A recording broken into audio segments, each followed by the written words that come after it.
They are coming from everywhere. Coming from everywhere. Help is flowing into North Carolina after Hurricane Helene devastated communities in the southern Appalachian Mountains. There are still more than 100,000 customers without power in North Carolina alone. Donations to victims through the Red Cross by visiting their website, or you can also scan the QR code on your screen right now. That's a good way to get to the website. Also, you've got redcross.org/foxforward. If you want to help out. So many people keep asking, and ongoing efforts are still going on as we've got so many people affected by this. And you think about the amount of states affected from Helene, and now we're watching Hurricane Milton. All of the efforts go a long way. Weather Command will be back right after this as we continue to track Milton, now a major category in the Gulf of Mexico.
Good morning, everyone. Stand by for live update of Hurricane Milton, and it's now a Category 3 heading towards Florida. Remember all of us in our prayers. Remember all of us in your prayers, rather. Actually, I am dead beat. I am dead in the track of everything. I'm right in the track of everything. Doesn't look good. We're waiting for a live update from this channel here. It does not look good. Partly every single thing in Walmart, Target, Publix, and all those shopping places are sold out. There is no water, there is no tissue, there's everything that's sold out, and all the food stuff has sold out. So you know what it is like. That's what I'm saying. What is going on right now is just for all of us to hunker down and pray to God that this thing do pass us. But based on what we're seeing here, it is not going to pass. It's going to be heading directly to us. It's now a Category 3 hurricane. By Wednesday or maybe this afternoon, it's going to be a Category 4. Who knows? Let's go back to the live feed that we're having here about the hurricane. I don't own the rights to this live feed, so let me know that. Put out that disclaimer. I do not own the rights to this live feed. Stand by.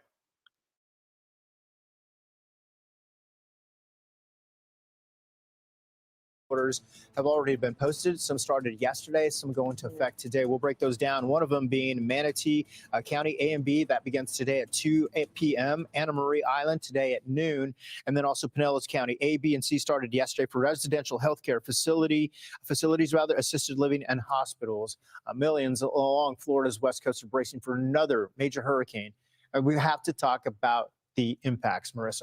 Every hazard is on the table, and it has to be noted that this is going to have major impacts along the Gulf Coast, especially where we end up getting that landfall. If you take a look at just the history of Milton, it has exploded in terms of intensity. If you woke up Saturday and saw that it went from, what, a 40% chance of development on Friday to then a 90% chance. And then if you look at Sunday alone, we went from a tropical storm to now what is a Category 3 hurricane.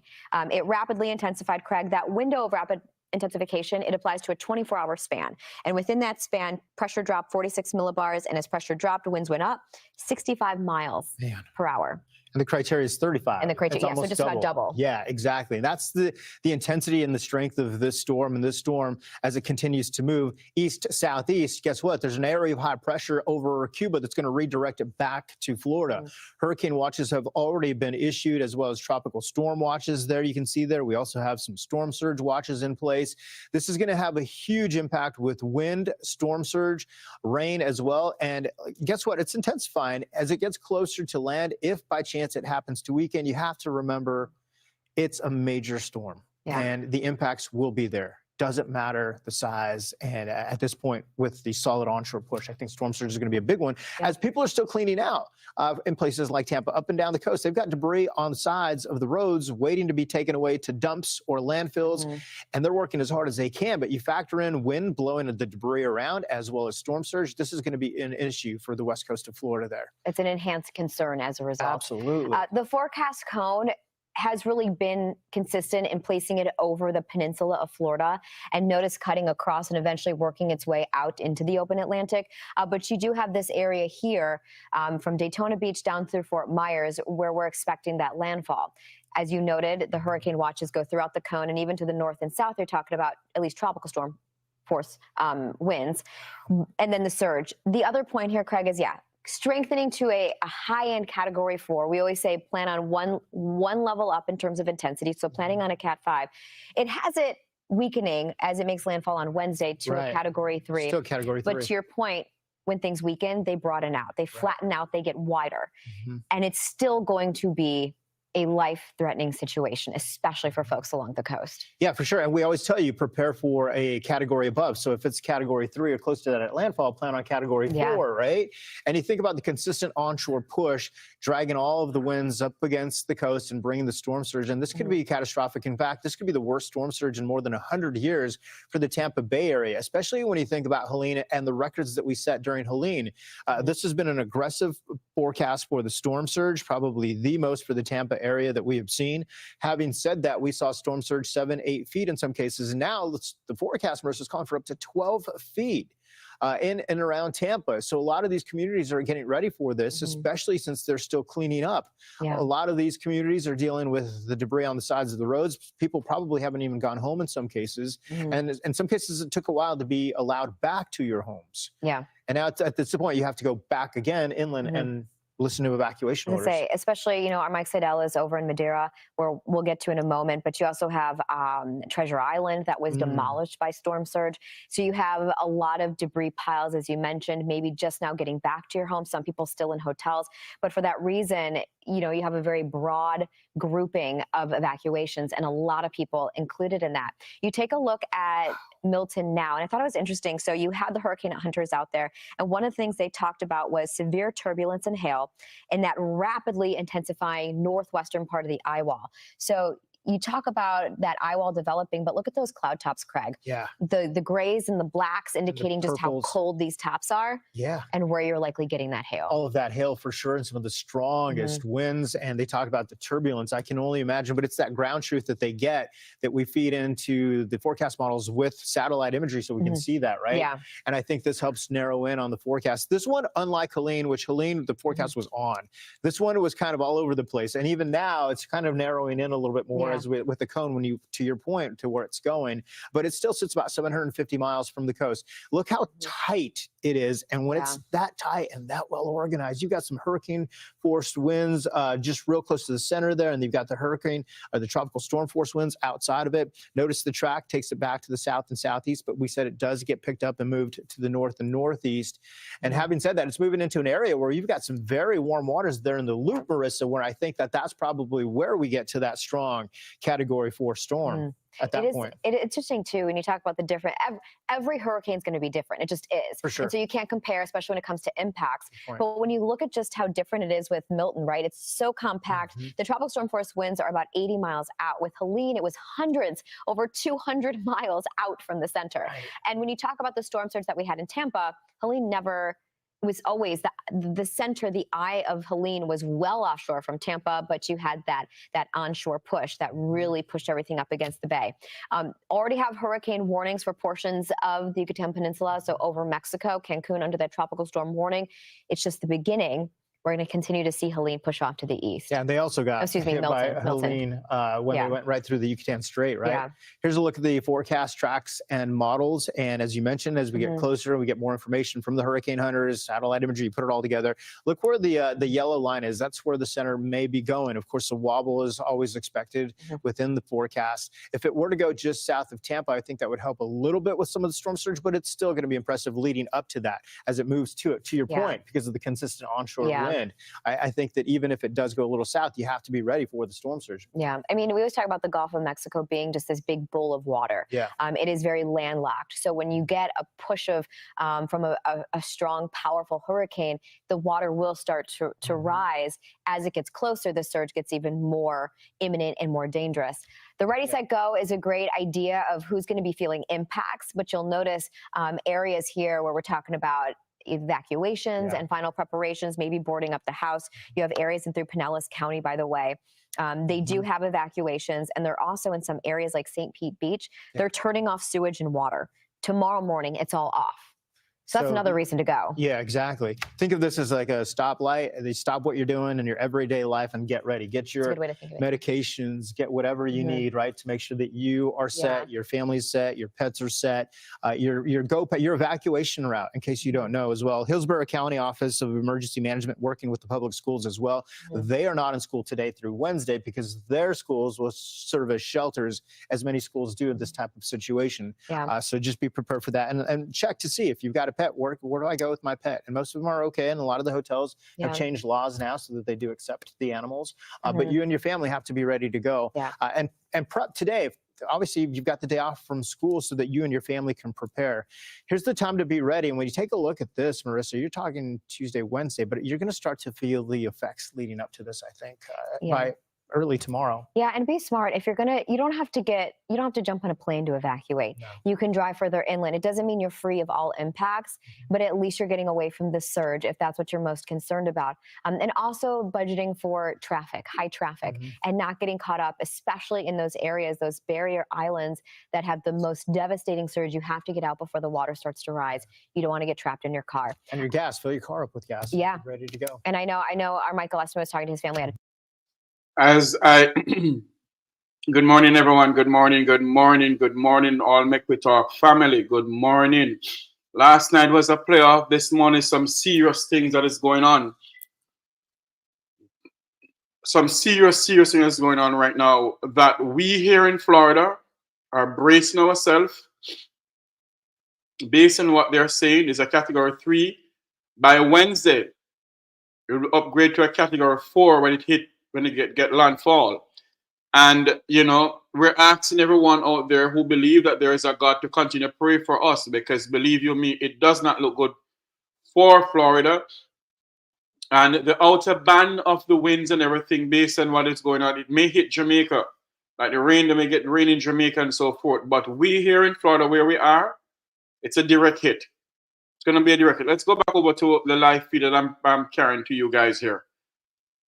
Just remember that this feed is not owned by the Make We Talk program. I'm just piggybacking on somebody else. Here we go. But also the sand. When you talk about the surge from Helene, brought all that sand on shore, which I'm assuming is what we're still looking at behind you. Yeah, this is what they plowed from Gulf Boulevard and streets inland a block or two out here closer to the beach. And this morning we've got local residents, yes, using that sand to make sandbags for their property. I just walked up on these folks. Good morning. Good morning. Going through it again. Hi. What's your name? Michelle. Michelle. And how far inland do you live? We're on the other side. We're in Snell Isle. Okay, how did you fare with Helene? The surge estimated by what I was told about 9 feet here. Did you get water in your house? We did not get water in our house. We're in Eden Isle. And so, but we were one of the lucky few. Maybe 8 homes in Eden didn't get it, but everyone in Snell did. Are you in A or B? We're in A. You're in Zone A. And you didn't get water in your house. That's excellent. But it came right up to the garage. So now you're concerned about this time, maybe it gets higher? Absolutely, absolutely. So you've got free sand and you got sandbags. Yeah. A friend of ours was driving home from South Carolina. He stopped at Home Depot and got the bags. Excellent. So well, we're doing what we can. It's just incredible, isn't it? It really, I mean, it's just. I was born and raised, all of us, and never seen anything like this before. Well, back to back in 11 days. It's unbelievable. I've never, we had Francis and Jean in 04 that hit the same area around Stewart, but that was 25 days apart. This is going to be 11 days and another one. Unprecedented, except for 1921. Well, I wasn't around then. You weren't around either. I wasn't either. Okay. Well, continued success, and we hope for the best. It's supposed to weaken a little bit before it gets to land, but maybe it'll From croak. your lips to God's ears. Yes, exactly. We'll do the. Huh? Who cares if it weakens? Who cares if well? Still a problem. Yeah, it's still a problem even if it weakens. Yeah, that's exactly right. Even if it goes down to a 3 before landfall, or even a 2, it's still going to have that push of water into these coastal areas. Right now, the Storm Surge Watch is forecasting from the Hurricane Center between 8 and 12 feet. And as we saw in the Big Bend with Helene, it went from 8 to 12 to 10 to 15, 12 to 18, and I believe it ended up before landfall 15 to 20. And the only thing I've seen is an unofficial report that the surge there in Keaton Beach was 19 feet. We're not expecting that, but still, we set records last time, guys, and let's hope we don't reset the records from Helene, which was Thursday a week ago. And you know what, Mike? I wanted to update you because we just got this into the studio as well from the National Hurricane Center. They have Milton now intensifying to a Category 4 hurricane. At this very moment, Milton, a Category 4 hurricane with those maximum sustained winds increasing to 150 miles per hour and the pressure falling to 940. So let me ask you as well, we're talking about this 2-week stretch of major hurricanes making landfall in Florida, but Milton, I mean, if people haven't checked in since Friday, Mike, they saw maybe not. I don't know. It doesn't look like it'll really turn into anything. To now, we're dealing with some potentially catastrophic, life-threatening, absolutely impacts for Florida yet again. Well, remember, we were watching that disturbance come through the Gulf, and that kind of fizzled out. The models lost it. But then we had the remnants of a depression coming from the Pacific across Central America. So this actually had its seedlings in the Eastern Pacific, came over, and then the thunderstorms just blew up starting a couple of days ago. And now within 2 days, we go from a bunch of thunderstorms to an invest, now to a Cat 4 hurricane. So this is about as rapid as you'll ever see a storm on the planet intensify, or a tropical system intensify, and it doesn't bode well. All we can hope for is the shear and that dry air hits the system sooner rather than later, and takes a little edge off the hit here.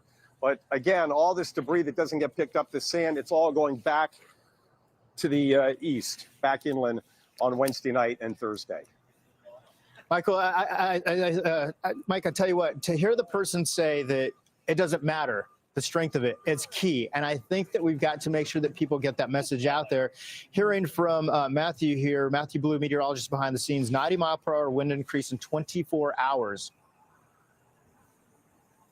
And how does that stack up? I'd have to go back and look at the climatology, but that's got to be near the top of the list of some of the more famous, well-known Cat 4s to Cat 5s and how fast they increase. I remember Opal in 95, we went to bed as a Cat 1. First weekend of October 95, woke up as a Cat 3. But that's, 8 to 10 hours. So we'll have to look at the numbers and see how that stands. But the bottom line is it's got the fuel. Now, when it gets up to a Cat 4 or Cat 5, sometimes it'll oscillate a little bit, and we'll have the eye wall replacement cycles as it peaks. But we couldn't, we could get that shear in like right now. That would be helpful, but it's not really forecast until we get into Wednesday. Right. And as you mentioned earlier, if it starts feeling the shear 6 to 8 hours before landfall, it really isn't going to, the difference between 135 mile an hour Cat 4 and a 120 mile an hour Cat 3, it's not much different when you talk about the surge and the fact that it's already pushing the water this way ahead of it. Yeah, I was going to say, we talk about category, it really just relates to the strong winds. And granted, those are going to be very strong, dangerous winds, but it doesn't take into account the surge. And that's going to be a big thing moving forward. Yep. Mike, we'll continue to check in with you. Oh, go ahead. Were you going to say something? Yeah, I was going to say with Helene, remember, Helene did not directly hit here. It hit up in the Big Bend where they had, as I mentioned, an unofficial surge of 15 plus feet. Here, Clearwater was, I think, 8.6. That was the record. So they didn't take a direct hit here. It was just going by. This is coming in, and it's not coming in at perpendicular angle or right angle, but almost coming straight in at a right angle. And that is the worst case scenario for this coast, anywhere along and south of where it comes in. And we're not sure exactly where that's going to be, whether it's going to be Pinellas County, where we are, up towards Clearwater, here, towards Manatee, or down towards Sarasota County. But the bottom line is there's still going to be a lot of wind and surge, even if you're on the north side of the track. Surge values are still forecast upwards of 5 to 8 feet at this point. Yeah, fine-tuning all the details. Landfall expected Wednesday. Fox Weather Storm Specialist Mike Seidel, always appreciate your input. We'll check in with you in about an hour. Our live coverage of Hurricane Milton, again, it is now already a Category 4 hurricane, already. We're expecting Milton to slam to the Florida Gulf Coast as a major hurricane still. Despite some weakening, this is still going to be devastating. Here are live looks from Tampa and Miami, models suggesting that Milton will come onshore near Tampa, a city extremely vulnerable to storm surge, but the impacts will not be isolated to the west coast of the state. Governor Ron DeSantis declaring a state of emergency for 51 counties. That includes Miami-Dade County. Weather Command will be right back.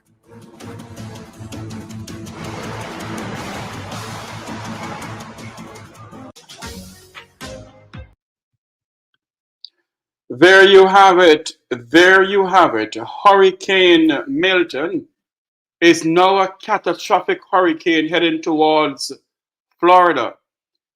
And as I said before, I am in the center of everything. I'm in the center of everything. My phone is going off the hook. My phone is just blowing up with all of this, what is going on. Just continue, remember us in your prayers. That's all I can say. Remember us in your prayers, because it doesn't look good for this area. It does not look good. It is a catastrophic hurricane heading towards Florida. It's now a Category 4 hurricane. Now a Category 4 hurricane. We're expected to hear from the governor of Florida, Ron DeSantis, as he addressed the state of Florida. 64 counties are under state of public emergency. Broward County is one of those 64 counties. Polk County, Osceola County. It is a major, major hurricane. And if you're living in low-lying areas, we call it in Jamaican low-lying areas, you have to seek higher grounds. In Florida, they call it flood-thrown areas, just like Jamaica also.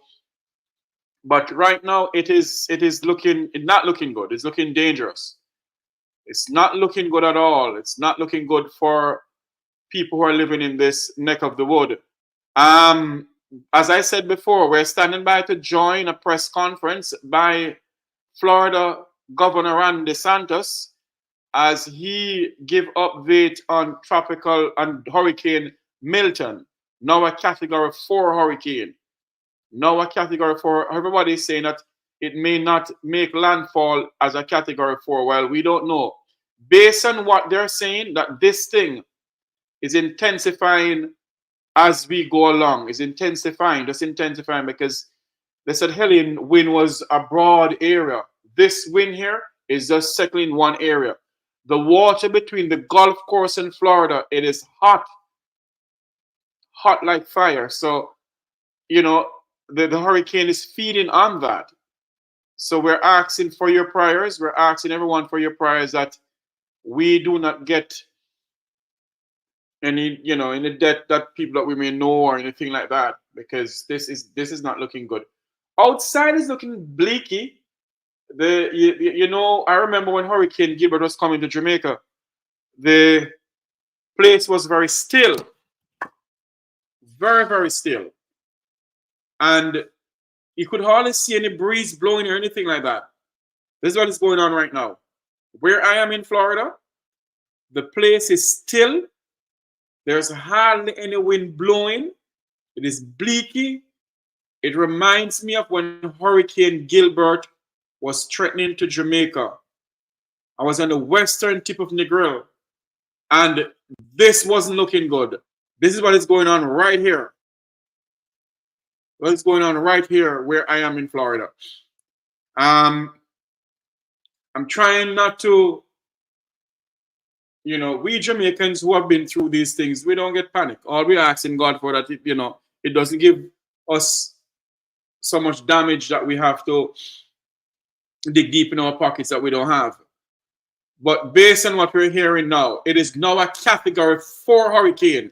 Let's go back to the live feed that we're getting an update from the Hurricane Center in Miami. We're standing by to join Ron DeSantis, the governor of Florida, for a live press conference. We do not own the live feed to this hurricane update. Let's go back over to where the live feed is coming in from. Here we go. There, you've got a whole lot in the way of storm tops bubbling up, just really, really tightly wound. This is a very tight system. It's really letting this storm intensify as well. Florida facing what could be one of the most impactful storms in the state's modern history. Here's a look at the cone, and we'll wait for an update to the cone as well. Right now, category 4, it is expected to move into the loop, which is just where you see that Tuesday update of 150 mile per hour. Even on Tuesday morning, 155. And by the way, category 5 is 157 miles per hour. So we may see this jump up to a category 5 once it continues to move to right toward the west coast of Florida, the Gulf Coast side. We're prepared, and you need to be prepared right now. Hurricane watches are already in effect up and down portions of the west coast, and we've got tropical storm watches that go all the way back to Apalachicola. You see those all the way down through Key West. This is going to be one that's going to have also not only the winds, but the storm surge. Those winds, by the way, could have a huge impact well inland. Places like Orlando could be dealing with lots in the way of power outages, and the storm surge is going to be something we really need to watch, especially after Helene. A lot of debris still on the streets, and they're trying to clear this out, but time is just ticking, especially when you look at how strong this storm has become. Hurricane Helene, of course, brought on some of the historic storm surge to Florida's Big Bend, and it lasted for several hours in some cases. Michael Estime, meteorologist here, was reporting live from there. He talked to residents who said, boy, this just was constant. Once it started, it did not go down. This is a time lapse of Helene making landfall at Horseshoe Beach. Storm surge. It's one of the deadliest aspects of a hurricane, and we want to talk about the impacts. That's something we've been driving home this entire season here at Fox Weathers, not to focus on the cone. It's something the National Hurricane Center is also saying. You've got to look at what is going to happen, well away from where the landfall happens. When we look at the storm surge, this is the most aggressive storm surge forecast we have seen for Tampa. And of course, when you look at this storm surge watch, it goes all the way from Collier County, Chokolosky, 10,000 lakes there, lots of fishing. Lots of people go there, know it, all the way to the mouth of Suwannee River, up and down the Gulf Coast. And look at this, Marissa, you're talking Tampa, Sarasota, Myers, Naples, so small communities and major cities all within the storm surge watch at this point. This is a densely populated area, which is one of the reasons when we hear about some of the highest evacuation numbers since Irma in 2017, part of the reason is this is a very populated area, as opposed to the Bend, which when you start to incorporate more marshy, swampy areas. Regardless, we could have devastating surge. It's too hard to know exactly where that landfall point would be, but as we get closer, that will be fine-tuned. But by that point, it's too late, which is why now you just imagine worst-case scenario, right? Absolutely. Near landfall and to the south of landfall, that will be our highest surge. Right now, you have Tampa Bay within that 12-foot surge. I think the thing to note here, Craig, is one, it's the most aggressive surge forecast ever for this area from the NHC, but also if that's that's the worst case scenario Right. for Tampa Bay. Exactly. And I think that with a consistent onshore push like we saw with Helene, it could last a while. You see a couple of inches of water start to move in, and then it fills in relatively quickly and sticks around for some time. Storm surge, let's talk about this, because it's all of that water getting pushed up. And there's a narrow shelf, by the way, continental shelf, which means it's a lot of water that gets pushed inland. It can get 10 to 30 feet. If we're talking storm surge 12 feet, most one-story buildings, if you live in a one-story building, think of the water going all the way to the roof of your home. Imagine that much water getting pushed well inland. So these are why we've got some major impacts. Also, we've been talking about this morning, Marissa, there is still debris left over that they're trying to get out of the way up and down the coast from Helene. So all of that could be pushed into some of the waters that would go well inland as well. That would be a concern. Plus the winds. Yeah, I was actually looking. So Tampa is in Hillsborough County, and that's one of the counties. And they're saying they are trying to expedite storm debris removal from Helene, which made landfall 11 days ago. So they're trying to do that, and they're also issuing sandbags. As we saw with our Mike Seidel over in Madeira, they're using the sand that was brought up from Helene to fill sandbags. Whatever you got to do. As you'll notice with the wave height forecast, and I think the other thing I want to note here real quickly, as you know, Craig, when we talk about category strength, we're referring to the winds. We're referring to the power of the winds. We are not referring to the surge. That will be devastating for somebody along the coast, depending on where it makes landfall. Yeah, and it's not until it leaves and then you start to get the winds switching direction. You got the offshore wind, but even then the rain falling with the storms making its way into the river streams and creeks, trying to make it back out to the Gulf. So then you back up. Look at Tampa Bay set a record with Helene with 7.2 feet of storm surge, and that's just one location. Many of you saw other areas that were storm surge higher than that, and we heard reports from that all the time. We saw the water line. This was set for Medallia. Clearwater Beach, the superstorm 93, a lot of people refer to that. So we could be rivaling these records, and it's not something we want to do this close when it's been 11 days since we had Helene? Since Helene made landfall. So not even 2 weeks yet. And I think what's interesting too, you talk about Tampa, they had record surge with Helene that didn't even make landfall along the western side of the peninsula. It was actually further into the Big Bend, so several miles away. But the prior record was from Adalia, and that was just a year ago. So you had Adalia, you've had Helene, you've had Debbie just a few months ago, and now we're looking at Milton. It really is, it's just awful. It's just awful. Listen to local authorities. You see the evacuation zones already in place. You mentioned Hillsborough County. They are not in school today through Wednesday. A lot of their schools are going to be serving as shelters. Pinellas County, they started yesterday for residential healthcare facilities, assisted living, hospitals. So make sure that you know what you're talking about for your county and your evacuation route. These will be updated and consistently changing, I think. Yeah, and it's life-saving. It's life-saving. They're in place for a reason, point. these evacuation notes. Pinellas County, by the way, lost just over a dozen people with Helene, and some of those people were in those zones that did not evacuate. They chose not to evacuate. All right, just a month ago, we were talking about a quiet Atlantic. But now the basin, it is buzzing with activity. In fact, there are 3 ongoing hurricanes in the Atlantic right now. This is the first time there has been so many ongoing hurricanes after September into the month of October. Hurricane Milton, as we just told you, it is now a Category 4. It's a major hurricane. Hurricane Kirk that continues to push further to the east, heading towards Europe, in fact. And then Hurricane Leslie became a hurricane, I believe, over the weekend. It did, if not on Friday. It was right on the heels of Kirk. Yes, right on the heels of Kirk, but also expected, like Kirk, to stay offshore. Yeah, not dealing with all the energy it was from Kirk, almost following the same path, if you will. But now it's, look at the distance between them. Of course, you talk about these 3. It is October. We were talking about this here at Fox Weather. We were thinking, historically speaking, September 10th about the peak. But we said, you know what? I think.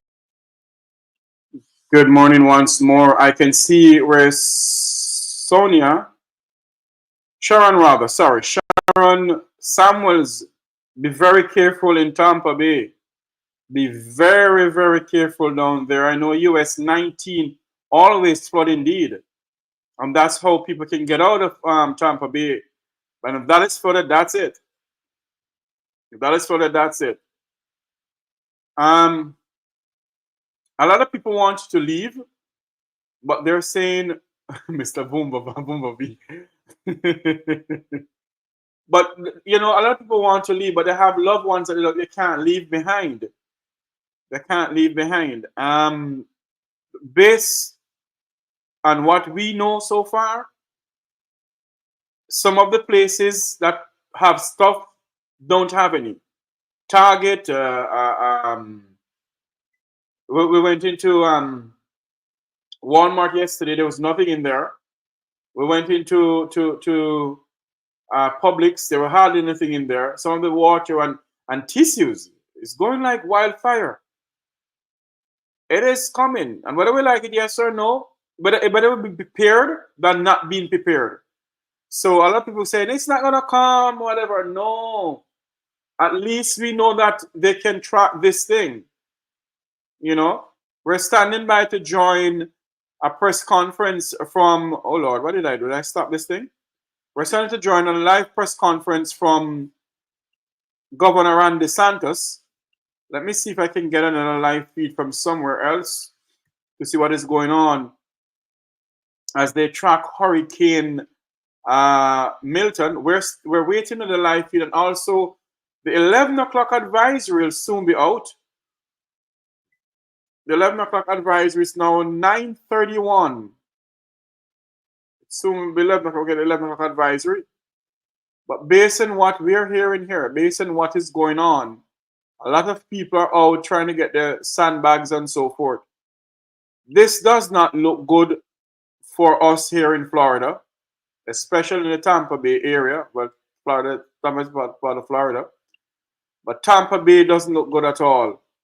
And, you know, we just ask people to just continue to pray for us. Pray for all of us here in Florida. There we go. I think we're going to have us live coverage of the governor of Florida, Ron DeSantis. Let me see if we can hear something here. Become a Cat 4 hurricane. Yes, there's supposed to be a live coverage of the governor of Florida press conference. We're standing by to join because it's that. getting a lot of warm water. And you know what's interesting is because it got so much stronger, so much quicker, it gives an opportunity for the atmospheric influence to change. So it will be interesting to have the models rerun with this newer intense storm, because I would imagine that that's going to nudge the forecast just a little bit. Okay. All right. We know at the press conference here, the governor, I think, is walking in. So we'll take that as soon as they're at the podium. Operation Center. Here we I'm go. joined by Kevin Guthrie, Florida Division of Emergency Management, Secretary Jared Perdue, Florida Department of Transportation, Major General John Haas from the Florida National Guard. Hurricane Milton, when we were here yesterday morning, said this is a tropical storm, might become a hurricane yesterday, but probably by today, and it became a hurricane very quickly.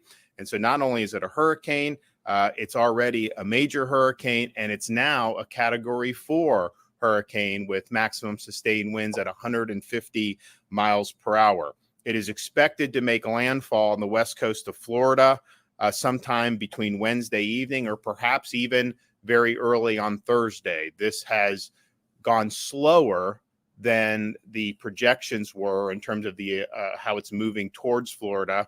And if that continues, it's going to push back when landfall will happen. Of course, you can see impacts prior to the eye wall making landfall. We have made a pre-landfall declaration request to FEMA for support, and Kevin has been working with the administrator, and we anticipate positive approval on that. We have 51 counties in Florida currently under a state of emergency.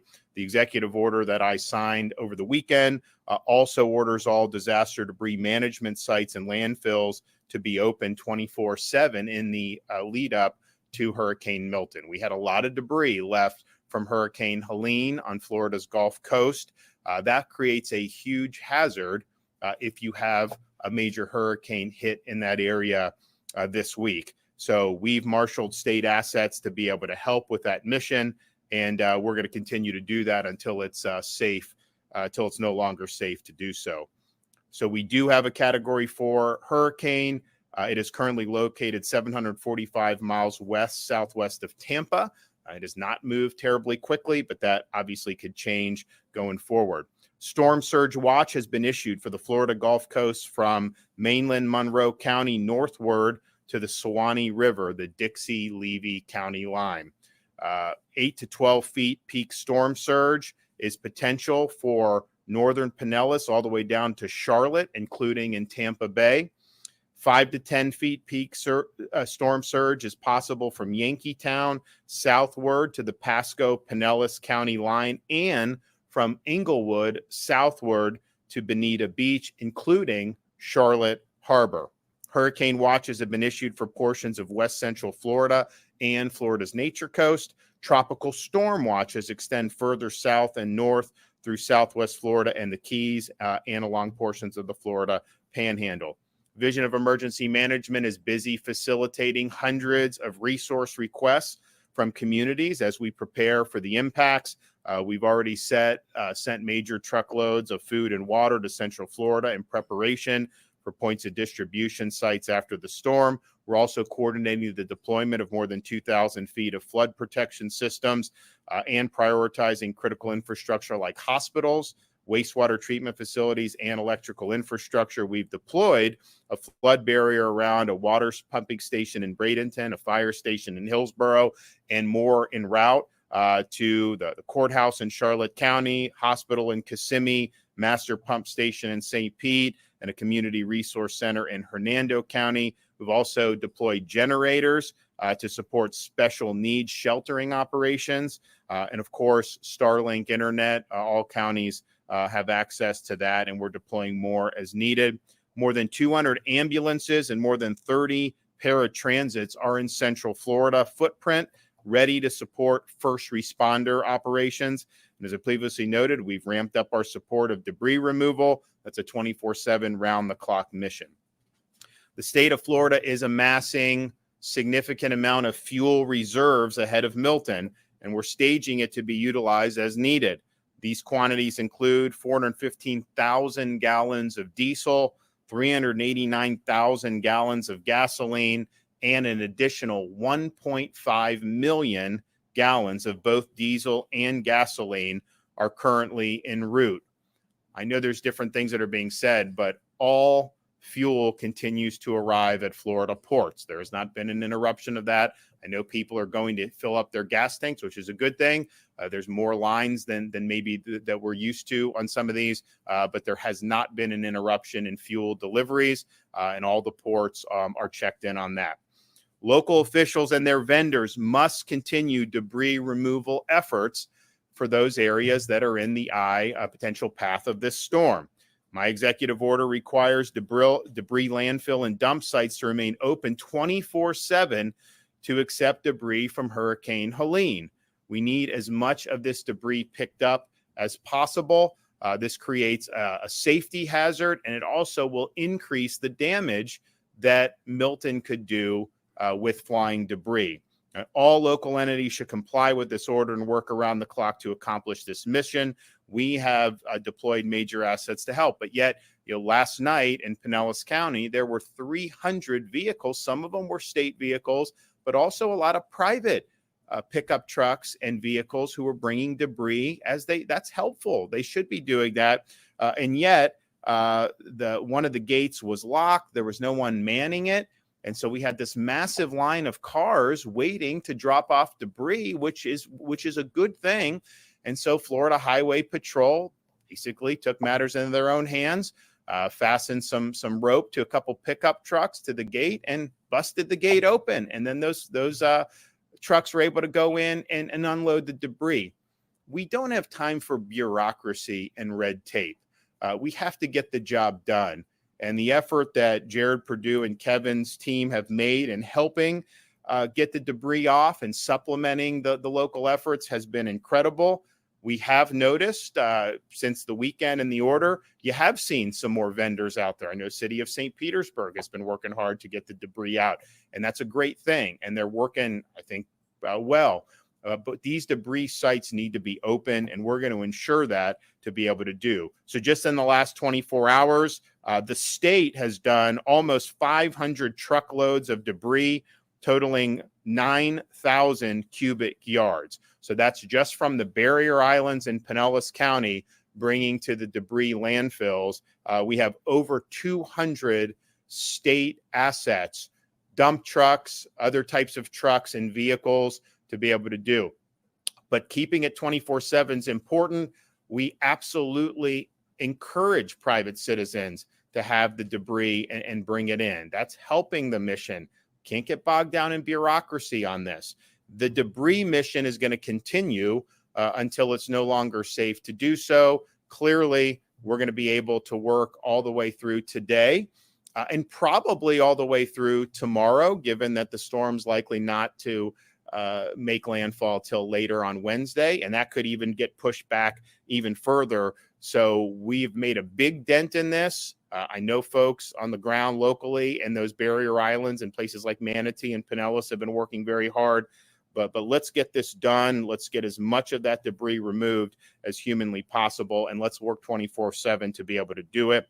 So we have right now, just in the debris mission, we have 800 National Guardsmen that are also deployed helping our state agencies. We currently have 5,000 guardsmen that are mobilized for the response to this storm, and we have more than 3,000 additional guardsmen who will be mobilized prior to landfall. The National Guard's also deploying heavy equipment to assist with debris removal, including Army and Air Force horizontal construction units, tactical high water vehicles, dump trucks, and front-end loaders. Linemen and power restoration resources are being marshaled in advance of the storm. This is a storm, the path of this storm that would hit the western part of the Florida Peninsula, then go all the way across the peninsula and exit in the Atlantic Ocean. That's going to impact a lot of different utilities. We've spoken to most of them, and they're working to get people here. You know, if you look, we had Helene, and there were 2.4 million restorations, but 99.9% were back within a few days. You know, there's still hundreds of thousands of people without power in some of these other states that got hit by Helene. So there are crews working there, but they're bringing people in from far and wide to be able to respond accordingly. This path of this storm, you know, we don't know exactly how it's going to go. I know they say the eye is going to go here or here.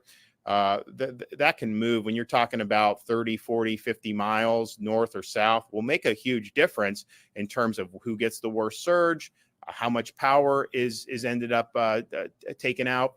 And so we have no way of knowing how that's going to shake out. So the resources are being brought in, and the power restoration effort will begin as soon as it's safe to do so.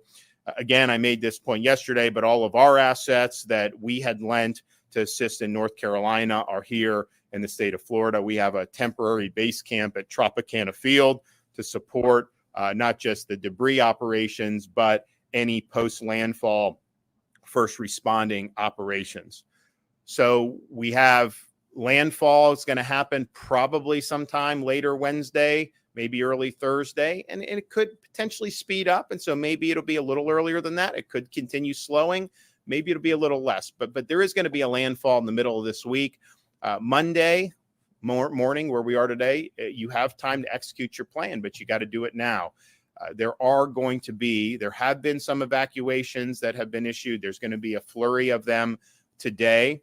I know the counties are working on opening shelters. They typically will open the shelters after they have the evacuation go out, not before. So make sure that you're following the news coming out of your local county. But all these barrier islands, all these areas that would be susceptible to the storm surge that's up and down the west coast of Florida, you should assume that there's going to be some form of evacuations that are going to be issued by your local county officials. That is going to happen when you have the potential for storm surge of this magnitude. We also have a storm that's already very powerful. Now, the forecasts are that it's going to peak before it reaches landfall, and then weaken. It's still going to be a strong storm. But, we don't know that that's necessarily going to happen. And so this is something that's going to be really, really significant one way or another.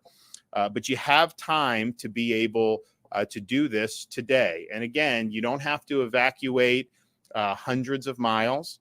If you're in those barrier islands, if you're in areas that are susceptible to storm surge, you go to areas that are not susceptible to that. Every county has places within them where you can go to. Maybe it's a friend's house, maybe it's a hotel, maybe it's a shelter. We have the ability to withstand wind in Florida with most of our buildings, and nothing would be designated as a shelter if it couldn't withstand that. So that's an option, especially if you're not comfortable getting on the road and traveling a great distance. You don't have to do that. And you're going to see shelters open in all these counties. Kevin is working on supplementing that from the state if there's a need to have more, particularly in Central Florida. So we'll do that. But you have an opportunity today to do what you need to do to execute this plan. You have time today, but do it. But time is going to start running out very, very soon. We are effective at 10:30 a.m. We are suspending all tolls in western part of Central Florida into Central Florida, as well as Alligator Alley. You know, people sometimes will say, you know, where do you evacuate to? They just want to get out. They don't want to just stay local, and they want to get out. Well, I think that probably the easiest route would probably be to go north if you're in Central Florida, because the way the storm looks, it looks like it's going to have more of an impact on Central and Southern Florida. Most of these places in Tallahassee and Northern Florida likely aren't going to see as significant of impacts. But be that as it may, just understand that if they have a storm going into the greater Tampa Bay area now, it is possible that that could shift further south. So if you do evacuate south, you may be ending up going to where you're going to have a lot of the storm anyways. We saw that with Hurricane Ian, so just be mindful of that. But again, you don't have to go hundreds of miles. That is not required. Any place that's going to be open as a shelter, Florida hotels that are built, you know, within the last however many 20, 30 years are all going to be able to withstand hurricane force winds. Sandbag locations are open in multiple counties in South and Central Florida. Check your county's EM page to find out where those locations are. You can find your county's emergency management page by going to floridadisaster.org/counties, floridadisaster.org/counties, and you have that local EM page that will tell you about any local evacuation orders that are made. But know your zone, know where you are. You know, the bad thing about having a storm right on top is we have these logistical challenges. The one thing people have with Helene, they know if they got a lot of storm surge with Helene, very well may get even more with this storm. So don't mess with the storm surge and do what you need to do to keep yourself and your family safe. We're going to be continuing to work around the clock here at the Emergency Operations Center. We're doing all the things that we would normally do, but then obviously we have this debris removal mission that we've dived into to be able to help these local communities that have all this. It's going well, but we need to keep doing on that. Okay, Kevin Guthrie will come up and give an update. Thank you, Governor. Thank you for once again supporting the division, the State Emergency Response Team, as we respond to Hurricane Milton. The State Emergency Response Team continues to work on more than 600 mission requests received from our counties. Residents should begin finalizing your disaster plans, and if your plan calls for you to evacuate, you should do so today. Many of the counties are going to issue their evacuation orders today. Some of them, for example, Pasco County, will start at 10 a.m. this morning. Others will be Pinellas County, I believe, at 2 p.m. this afternoon, and still others will have varying times. You may ask why the varying times. Each county's population is factored into that, so the clearance times is what they will be making those decisions based on. If you're just joining the MECRI Talk program, we're having live coverage of Hurricane Milton. Is now a Category 4 hurricane. An update or a press conference, rather, is being given by Governor of Florida, Ron DeSantis. If you're just joining us, it's a live press conference of Hurricane Milton given by Governor Ron DeSantis. It is now a Category 4 hurricane, a very dangerous hurricane heading towards Florida. We're asking for everyone to pray for us. Consider a Jacksonville. It's likely that Jacksonville will not experience any type of power outage. So if you've got to be guaranteed power and you have the financial means, you may want to consider something a little bit further away. However, for those that do not, shelters will be opening. We recommend that you start moving towards a shelter. Shelter capacity will be limited. You heard the governor say that we are going to work on supplemental sheltering. We have identified state buildings. We have identified vacant buildings across the entire footprint of Florida that we will be opening up additional shelters when school buildings and other shelters, traditional shelters, start to reach their capacity.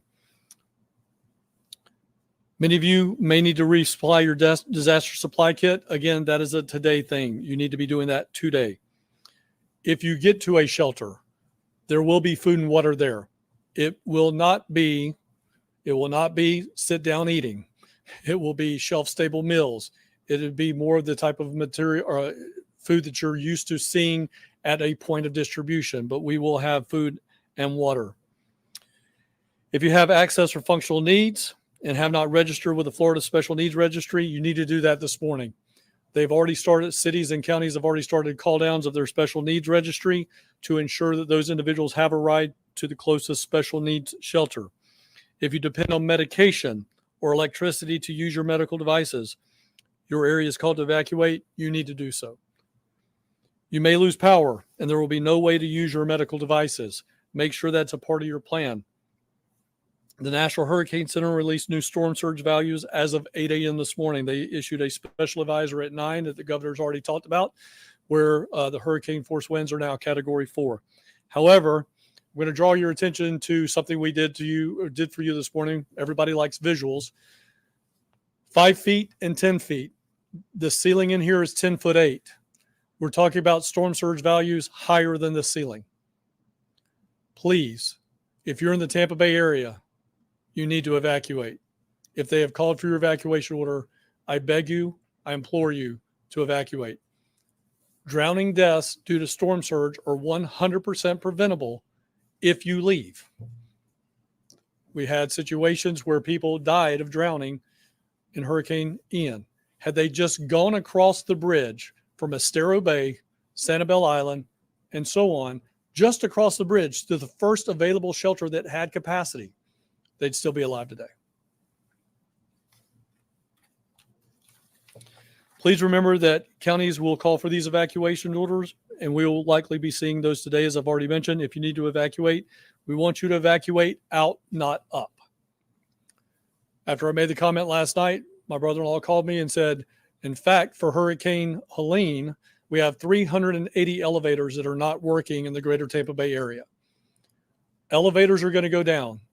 You're not going to be able to get down the elevators. If you are dependent on elevator usage versus stairs, you need to make that a part of your evacuation plan. If you cannot get down those stairs, you need to evacuate. Evacuate out, not up. You can visit floridadisaster.org/no to determine if you live in an evacuation zone. Your gas tank and electric vehicle only need to be halfway full. Get the gas, get as much as you need to get to where you're going. If you're in an evacuation zone, you need evacuation assistance, please call this number, 1-800-729-3413. That's 1-800-729-3413. That's for all residents. We have people there to answer your questions, and we can help you get out of your evacuation zone if you need additional assistance.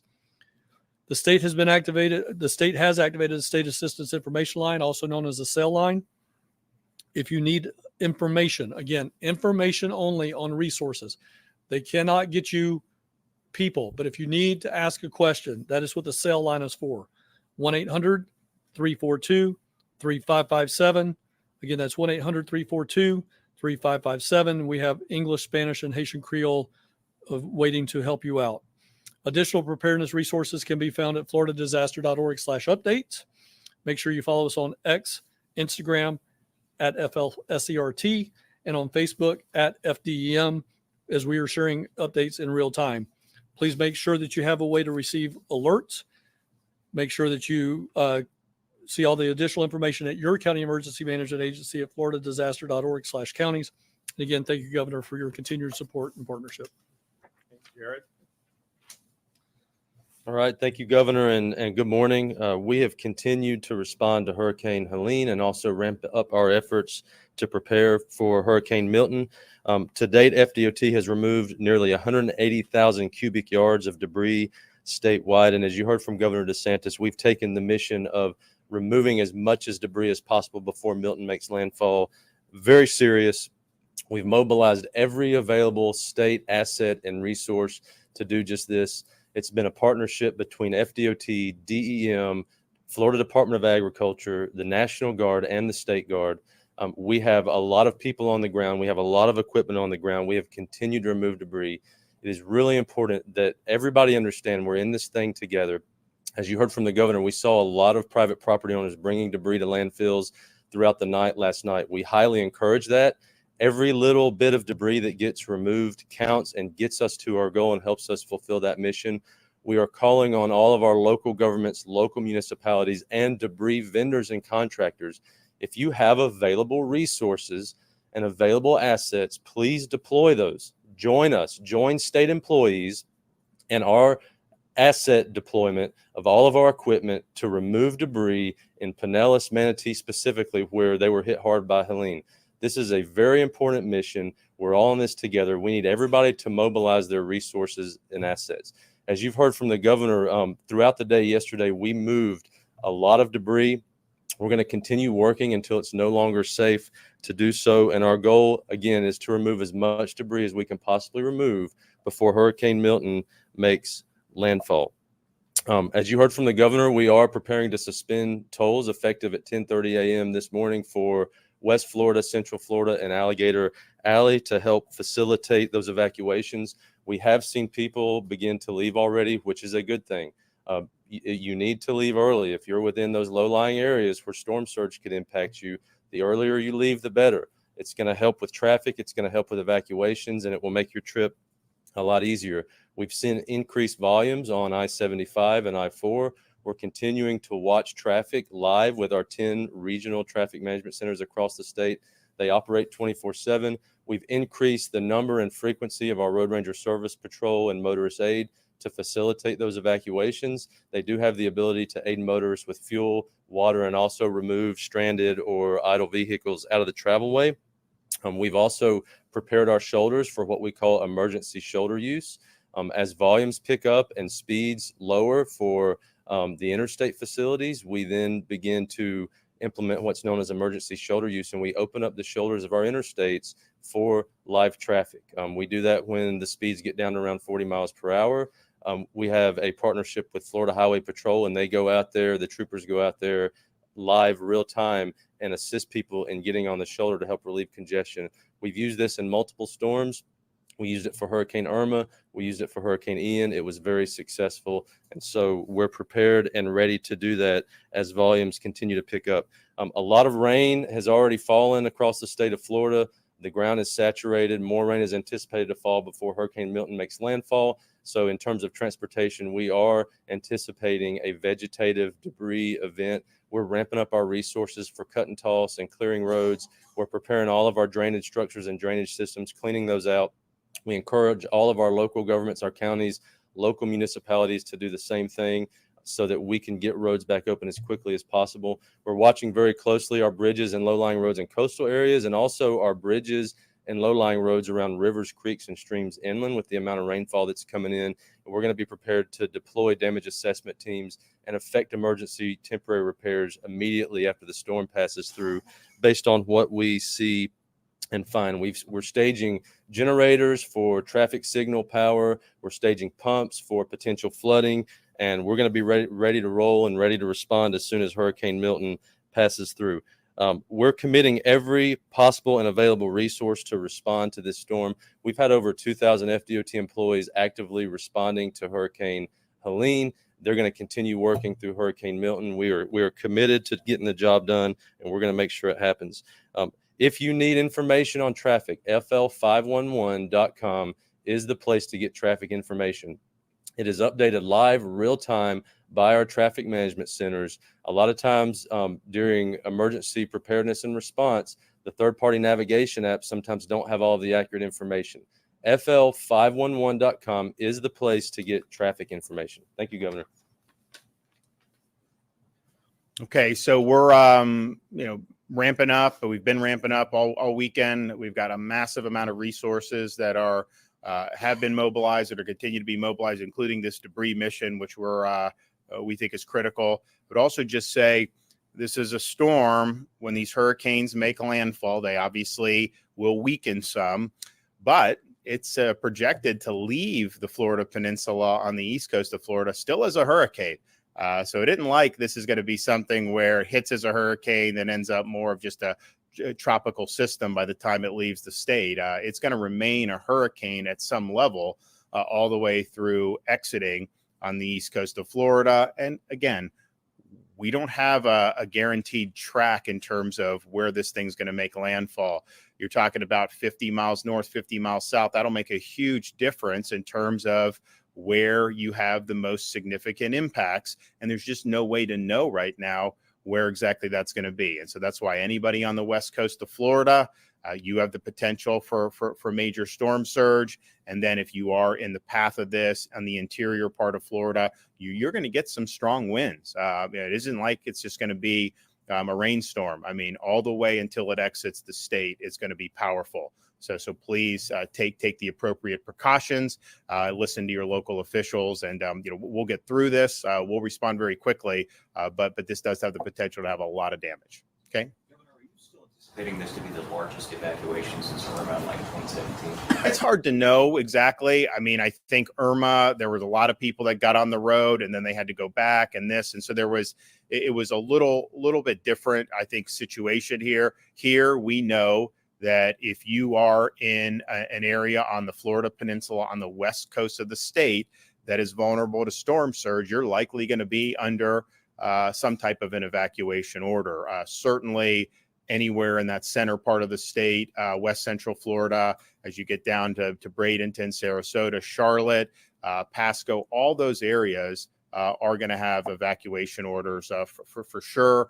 So it is going to be a significant number of people. We'll see exactly how that shakes out, but it's a major issue because of we have a storm that could hit in different spots. I mean, that's just the reality that we're dealing with. I mean, if we knew exactly where it was going to hit, you probably would evacuate fewer people, but we don't know that. And as we saw with Hurricane Ian, there was a thought a couple days before it was going to hit one place. It ended up hitting much further south. So in this storm, even though a lot of the models track it somewhere in that Sarasota, Bradenton, Tampa Bay area right now, and maybe that's what ends up happening, it potentially could hit further north. It potentially could hit further south. So just knowing that and knowing the range of storm surge that you're dealing with, you're going to see a lot of evacuation orders. No deaths were reported in Taylor County with Helene. The sheriff says it was because everyone evacuated, those communities were level. Talk about the importance of people listening to those evacuation orders with this one. Well, Taylor County had more storm surge and even is being predicted for this storm at this point. I mean, you had 15, maybe even 20 feet in some of those areas. So you had homes that withstood Hurricane Idalia, which was hit as a category 3. It was a 4 in the water, and then it hit as a 3 and survived it fine. And then on Helene, they were totally wiped off the map. And that's all because of the storm surge. It is the winds were more with Helene than with Idalia, but not so much more that a house could go fine and then get obliterated. It was the storm surge. And when you get away from the storm surge, then you're going to be able to most likely ride out the storm and be safe. You hide from the wind and you run from the water. You can find structures in Florida that can withstand, even if you're in the path of the storm, that can withstand the wind. There's a lot of things in Florida that are built to be able to withstand major hurricane force winds, but you just can't contend with storm surge that is 10, 15 feet of storm surge. I mean, Kevin showed, this is a little bit over 10 feet, this room. Significant. I think the reason why they had no fatalities is because the people that were in those areas that got whacked by the storm surge did get out. Now we always have, and in Helene, we had storm fatalities attributed to the storm from, a tree can fall somewhere, you can have a traffic accident, you can have all that. That's just more likely to happen in more populated areas, and it's very unfortunate. And so some of those things can kind of just be freak occurrences with that. But the one thing that people can control is if you are in an area that is vulnerable to this surge, if you get out of there, the chance of you being able to ride this out and returning home safely is very, very high. If you stay in there and you got 10 feet, you're really taking a risk with your life and your safety.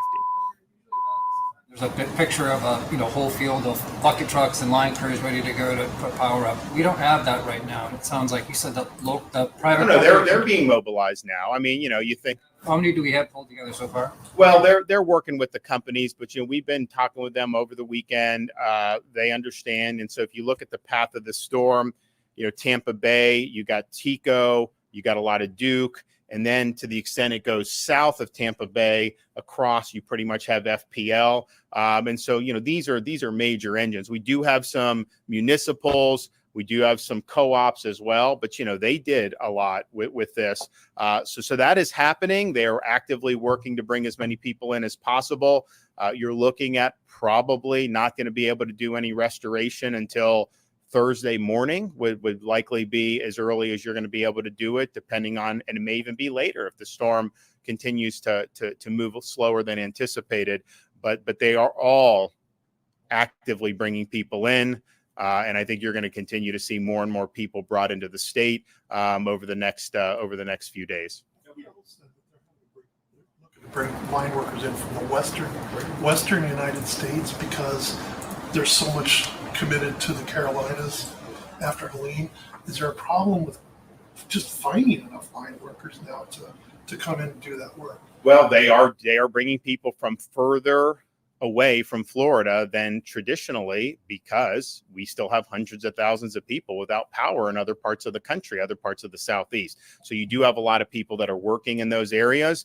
That's just the reality. I mean, they're not going to likely bring in, take someone off a job that's there and bring them back until that job is finished. But I do know, and I spoke with FPL personally, they're committed to bringing people in from where they need to be able to get the job done. But obviously it's more challenging to do that when you just had a hurricane that knocked out power for, I mean, you still have hundreds of thousands of folks in, I think, the Carolinas and Georgia, but certainly North Carolina that don't have power. Florida, we had a very rapid restoration, but that was not, I think, replicated in those states. And so you got a lot of people there. But you got to bring them in from Texas, New Mexico, Arizona, all those places. They're going to do it. Obviously, we support the mutual aid from the emergency management perspective, and we'll continue to provide support for mutual aid. Pretty much all of our outfits at this point welcome the mutual aid. That wasn't true a few years ago. Now I think it is, and I think that there's a better posture overall for that. But you had a lot of power outages throughout the southeastern United States. That wasn't even 2 weeks ago. I mean, this hit Thursday 2 weeks ago. I mean, so this is that is ongoing. And honestly, I think people, been through these storms recently in Florida. The norm is that people are without power for 3 weeks, a month, 5 weeks. I mean, that's the norm in these hurricanes. I think our efforts to really front load this and go quickly and working with the utilities has that's not the norm in terms of how these things are going. So the fact that you still have people there is not surprising to me at all. But I'm glad that the mission here was completed in record time. I know that's going to be helpful for those. And if we hadn't have pre-staged before Helene, you could be in a situation where you're having, massive restoration efforts still ongoing in the state of Florida just for Helene. So fortunately, that is 99.9% of that was complete, and we're ready for the next one. Flex you're anticipating on elections, given that today's the last day to register to vote or anything like that? Not in terms of voter registration. I mean, people can register today, and then that's that. There's nothing inhibiting you registering today. The storm has not hit yet. Now, after the storm, we will see what damage is there. And if I have to do a similar executive order that I did in Ian and that I did for Helene, we're happy to do it, but we're not going to change any registration deadline. You can register today, and there's no reason to open that up. The things that happened in Hurricane Irma was Governor Scott at the time closed all public schools to have them open as shelters. Now, I don't know if you need to do all of them, but you anticipate closing schools in areas that may not be affected just to have them open as shelters? So what we are going to, and Kevin can talk a little bit more about that, we already have places that are outside the path of the storm that have volunteered to provide sheltering. Some of that may be schools, some of that may be other things. And so you could see in the Panhandle, for example, you could see options for people that'll do. I think, and Kevin, do you want to address that? I mean, I think, Kevin, so you're going to see schools closure in the path of the storm for sure.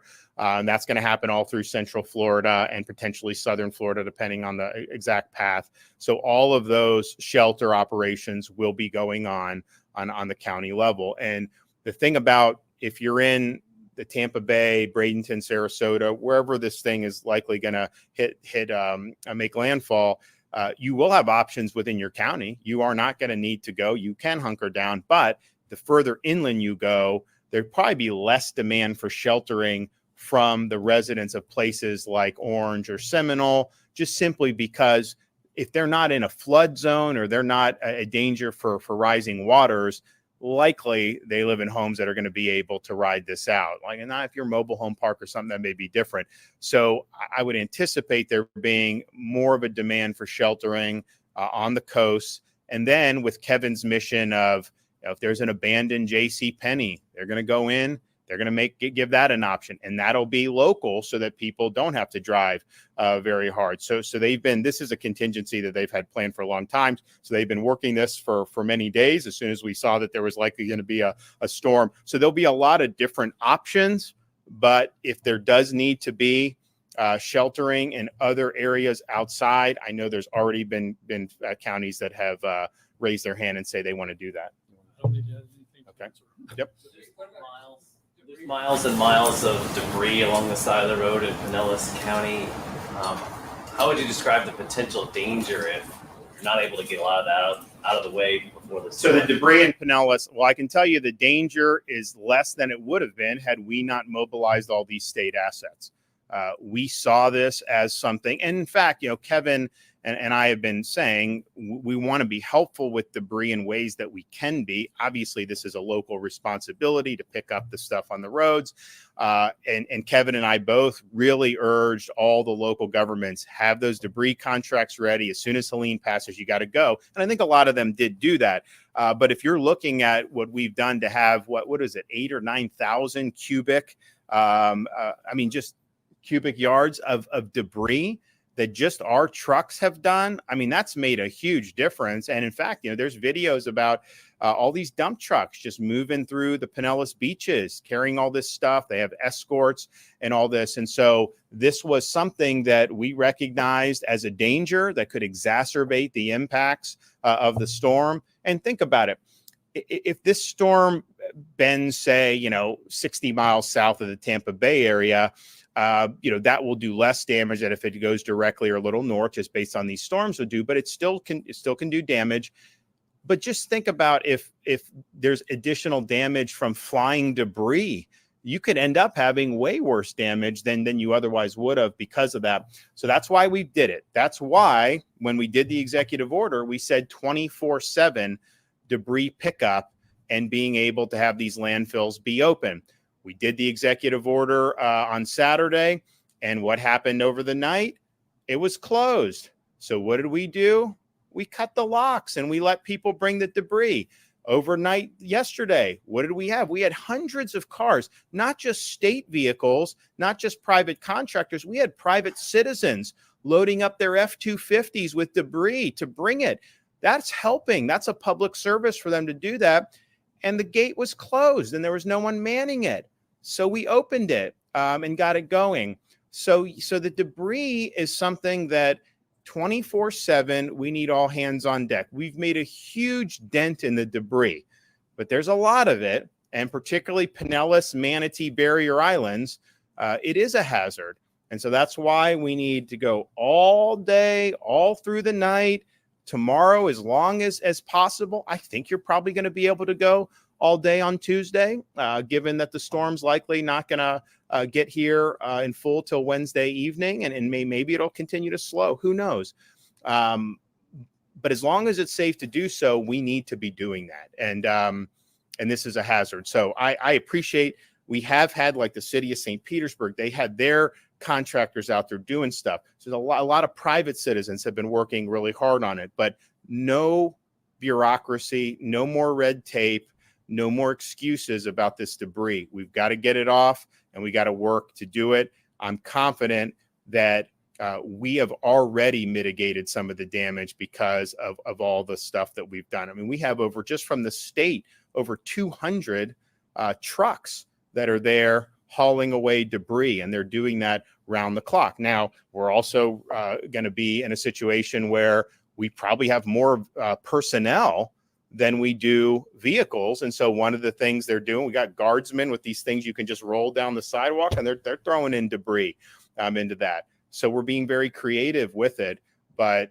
let's have all governments, local and county, on the west coast of Florida, get into this debris removal right now if you haven't done it full tilt, and let's run this all the way through to mitigate damage. The debris removal, if the state, Director Guthrie's mentioned the state was monitoring this for about 2 weeks, the possibility of Milton, why apply those forces to North Carolina, to Tennessee, instead of starting that debris removal earlier? Because when we have storms, people help the state of Florida. And you had people that were dying in the mountains there, and we're all Americans, and we step up and we do the right thing. None of the resources we did are debris removal. This is search and rescue. These are Chinook helicopters. These are things that have nothing to do with picking up debris. And oh, by the way, the debris, and we stressed this from before Helene, the debris is a local responsibility. That's why we apply when we do the declarations and we try to get FEMA assistance. A big part of that FEMA assistance is reimbursing for the debris removal for the local governments. That was true with Michael. That was true with Hurricane Ian. So there's not a relation between removing debris and conducting search and rescue, but we've had a lot of support over the years from other states. I'm sure there's states that are probably sending some help our way now in anticipation of Milton. And I haven't gotten a brief on that, but I'm almost positive that that's happening. And that's just what we do. When we've sent people to California, we've sent people to the Heartland, we've sent people around the country just since I've been governor. You had a humanitarian disaster there. Fortunately, our search and rescues were very efficient. We had no demand for it. And our guys save lives there.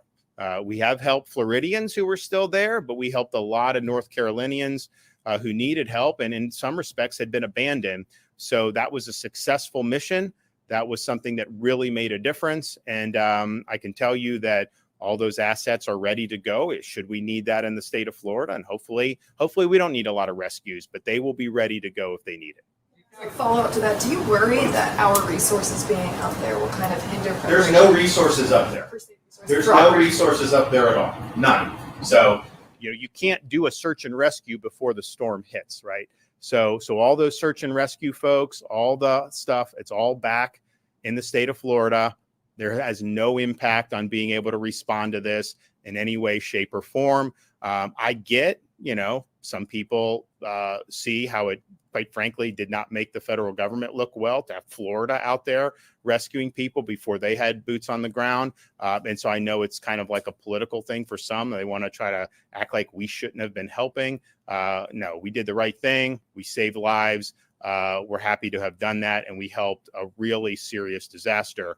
However, there's nobody there that people have been redeployed. And in reality, they would have been deactivated after Helene when the recovery efforts, search and rescue efforts were done anyways. So in some respects, it's easier just bring them back like we did than to have to remobilize, because there is a period of time if you remobilize somebody who's not on active orders, it just takes a little longer. So everybody's there, everybody's loaded, everybody's ready to go. And so any insinuation that somehow rescuing people and saving lives in North Carolina last week has any impact on what we're doing here now is 100% false. Do you feel that the state has enough debris removal contractors on hand to clean up, I guess, now both Helene and also Milton? Well, again, the debris removal is bottom up. Okay, these are city contracts. These are county contracts. The state, we will be helpful where we can be. but it is not the state's primary responsibility on debris removal. That's why what we're doing with this unprecedented effort to marshal all of our state resources, that's to supplement what is being done locally. It is not to displace it. And we are not going to be in a situation where the state of Florida is going to take over debris removal for the entire Florida peninsula. That is not going to work. That is not the way it's ever been done. So we've been able to flex and supplement. I mean, you're talking about assets and across a wide variety of agencies that this is not their primary mission, and yet they've been brought to bear to be able to get the debris off the streets. But it is not going to be the state when this is over that you're relieved of your responsibility from a local government perspective to do debris. So we obviously have this mission now to clear from coastal part of Tampa Bay and the barrier islands. There will likely be a lot of debris from this storm. I mean, let's hope it's as mild as possible, but this is a big one, and we're going to assume there's going to be a lot of debris. All those local governments, city, county, need to have debris contracts in place and need to activate those as soon as the storm passes and get the debris up. And that's not just true for the barrier islands. It's not just true for areas that may receive the landfall. You're going to have impacts that are going to be far more inland than certainly than Helene. I mean, Helene had relatively modest impacts inland because the storm was so far in the Gulf of Mexico that on the Florida Peninsula I'm talking about, that the winds just didn't extend far enough. You're going to have hurricane winds, potentially Category 3, but certainly 1 or 2 all the way through the Florida Peninsula. And so there's going to be debris. You're going to have a lot. I mean, Jared and his team, they're going to help clear the roads. They're going to do all that. But just in terms of private communities, in terms of county streets and all this and city streets, you're going to have debris. So they have got to do that. And I think our effort to supplement is something that we're happy to do. We think it's making a difference. It is requiring a lot of resources to be brought to bear, but I think it will likely mitigate some of the damage that was going to be done. But no more bureaucracy. We should not have to pry open any more landfills. Let's have this open 24/7 until it's no longer safe to do so. Get as much debris off those streets as possible so that we can mitigate damage from this upcoming storm. Have you had any sense, and maybe Director Guthrie wants to come to, of just hurricane fatigue from either just residents or workers, anybody that here we go again? Well, in terms of the state EOC and our agencies, we don't have time to be fatigued. I mean, it's not easy. We had folks here thinking it may hit Tallahassee. They were overnight on the initial storm for Helene, and there were crazy hours being worked. We've had a lot of very swift response. People have been engaged on the Guard, National Guard, State Guard, all these other things. So our view is that this is just what we have to deal with. I mean, we know that in the state of Florida, particularly once you get into September and the beginning of October, like you just have a higher frequency of having major hurricanes. That's historically been the truth, and we're very mindful of that.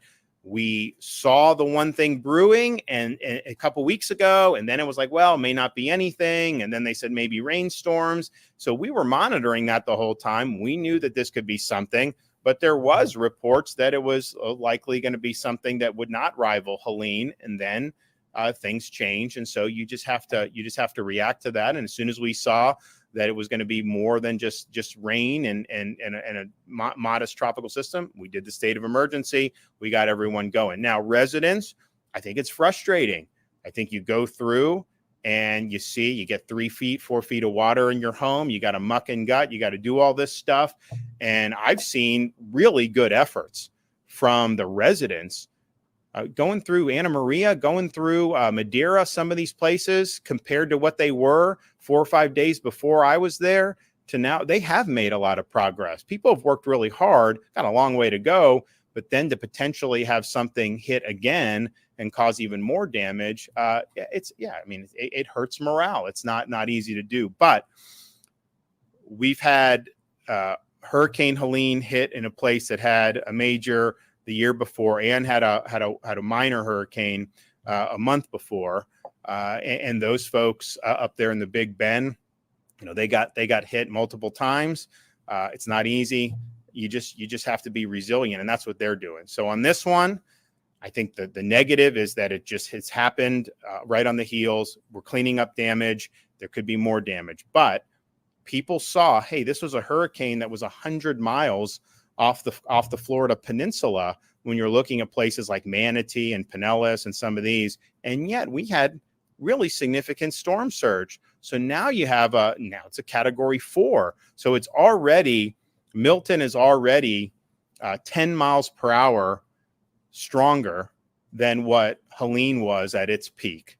Now, again, the meteorologists, they think it's going to weaken before it makes landfall, but you don't know that. And I think it's definitely going to strengthen more from the 150 over the next 24 hours. So we'll have to see. So I think the fact that they had just gone through that, probably people are like, I'm not messing with this.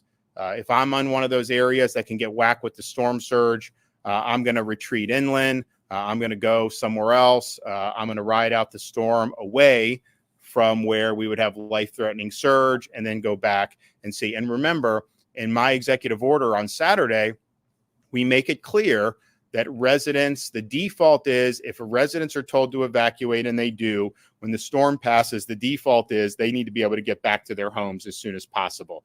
There are some extraordinary circumstances where it may not be safe, but we cannot just be keeping people out of their homes. I understand there's going to be damage and you got to work through these things. But if you don't let people back into their homes quickly, that's going to make them less likely to want to evacuate in the first place. And so we've addressed that, and we'll make sure that we get you back into your homes as soon as it's possible to do so you have time to do that. So I think it's frustrating. I think people just wanted to be done with hurricane season.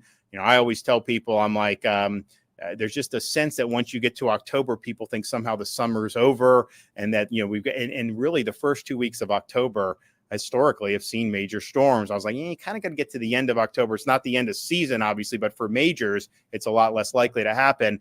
And so here we are. So we knew that this was a possibility. But I do think you're going to see a lot of people, when they're given the information of the potential surge, I do think they're going to make the decision to leave and then to come back when the storm passes.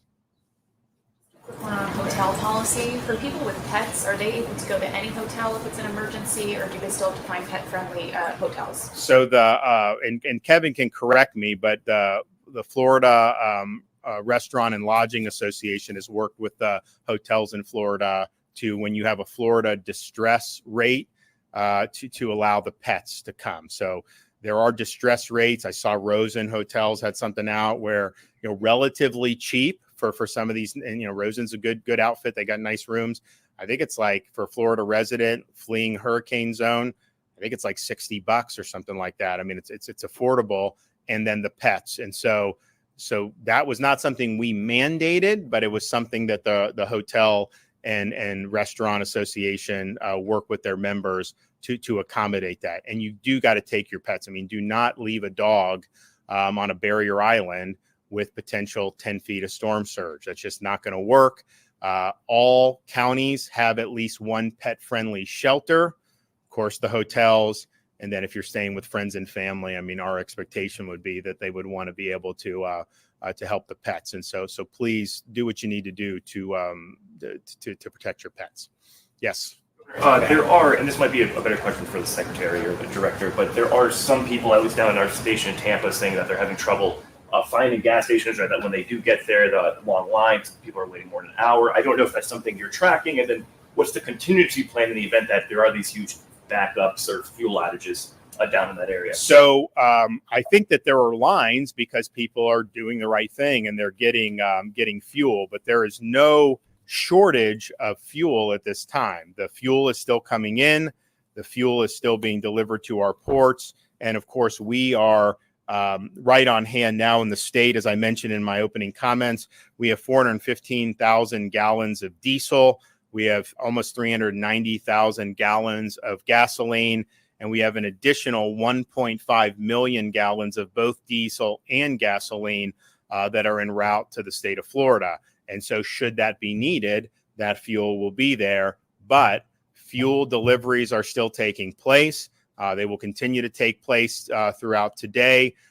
Jared or Kevin may correct, but I think they're planning on doing it tomorrow as well. And so we have fuel now in certain parts of the state.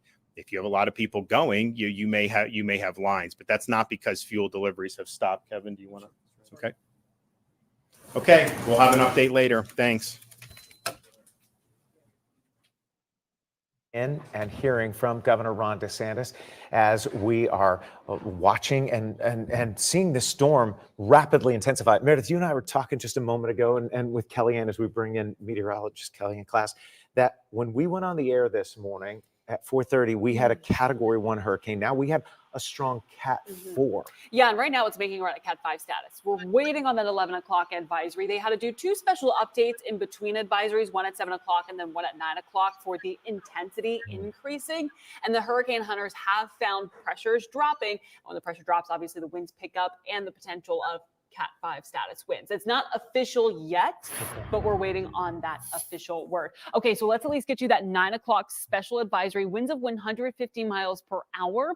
That's a Category 4 hurricane. You need winds of 157 miles per hour for it to be a Category 5 hurricane. And again, the 2 hurricane hunters were flying through the storm, and with each and every pass, they were finding lowering pressure. The lowest pressure recently by the U.S. Air Force hurricane hunters have found 934 millibars, and the winds at least Cat 5 status. So it'd be interesting to wait and see for that 11 o'clock advisory. I do want to show you though the visible satellite because this is very impressive. While we're not really showing a very impressive eye from this picture, you can see a lot of the convection around the eye and even on those outer rain bands, just signaling that this is not done strengthening yet. We're still going to see this strengthen. Of course, with the 11 o'clock advisory, we'll also get a new track as well, but this is expected to become a hurricane with winds of 155 miles per hour, likely to be upgraded again to winds of about 157 miles per hour or greater, but waiting on that official word from the National Hurricane Center. Makes landfall Wednesday evening and cuts through the peninsula of Florida early Thursday morning. So today, tomorrow, now is your time to prepare. Finish your preparations tomorrow. And then starting Wednesday, Milton will make landfall. One of the concerns that we are watching with Milton is going to be storm surge. But a lot of people want to know, Marquise, should they evacuate?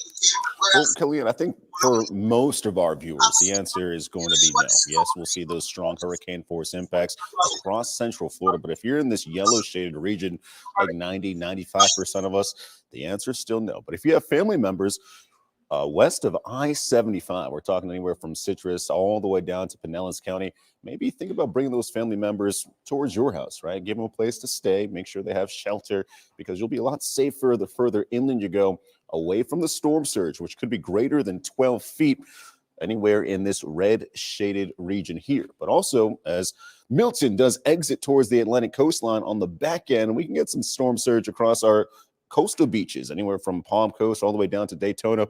We can see a storm surge of 3 to possibly 5 feet. So just another impact that we'll have to watch out for.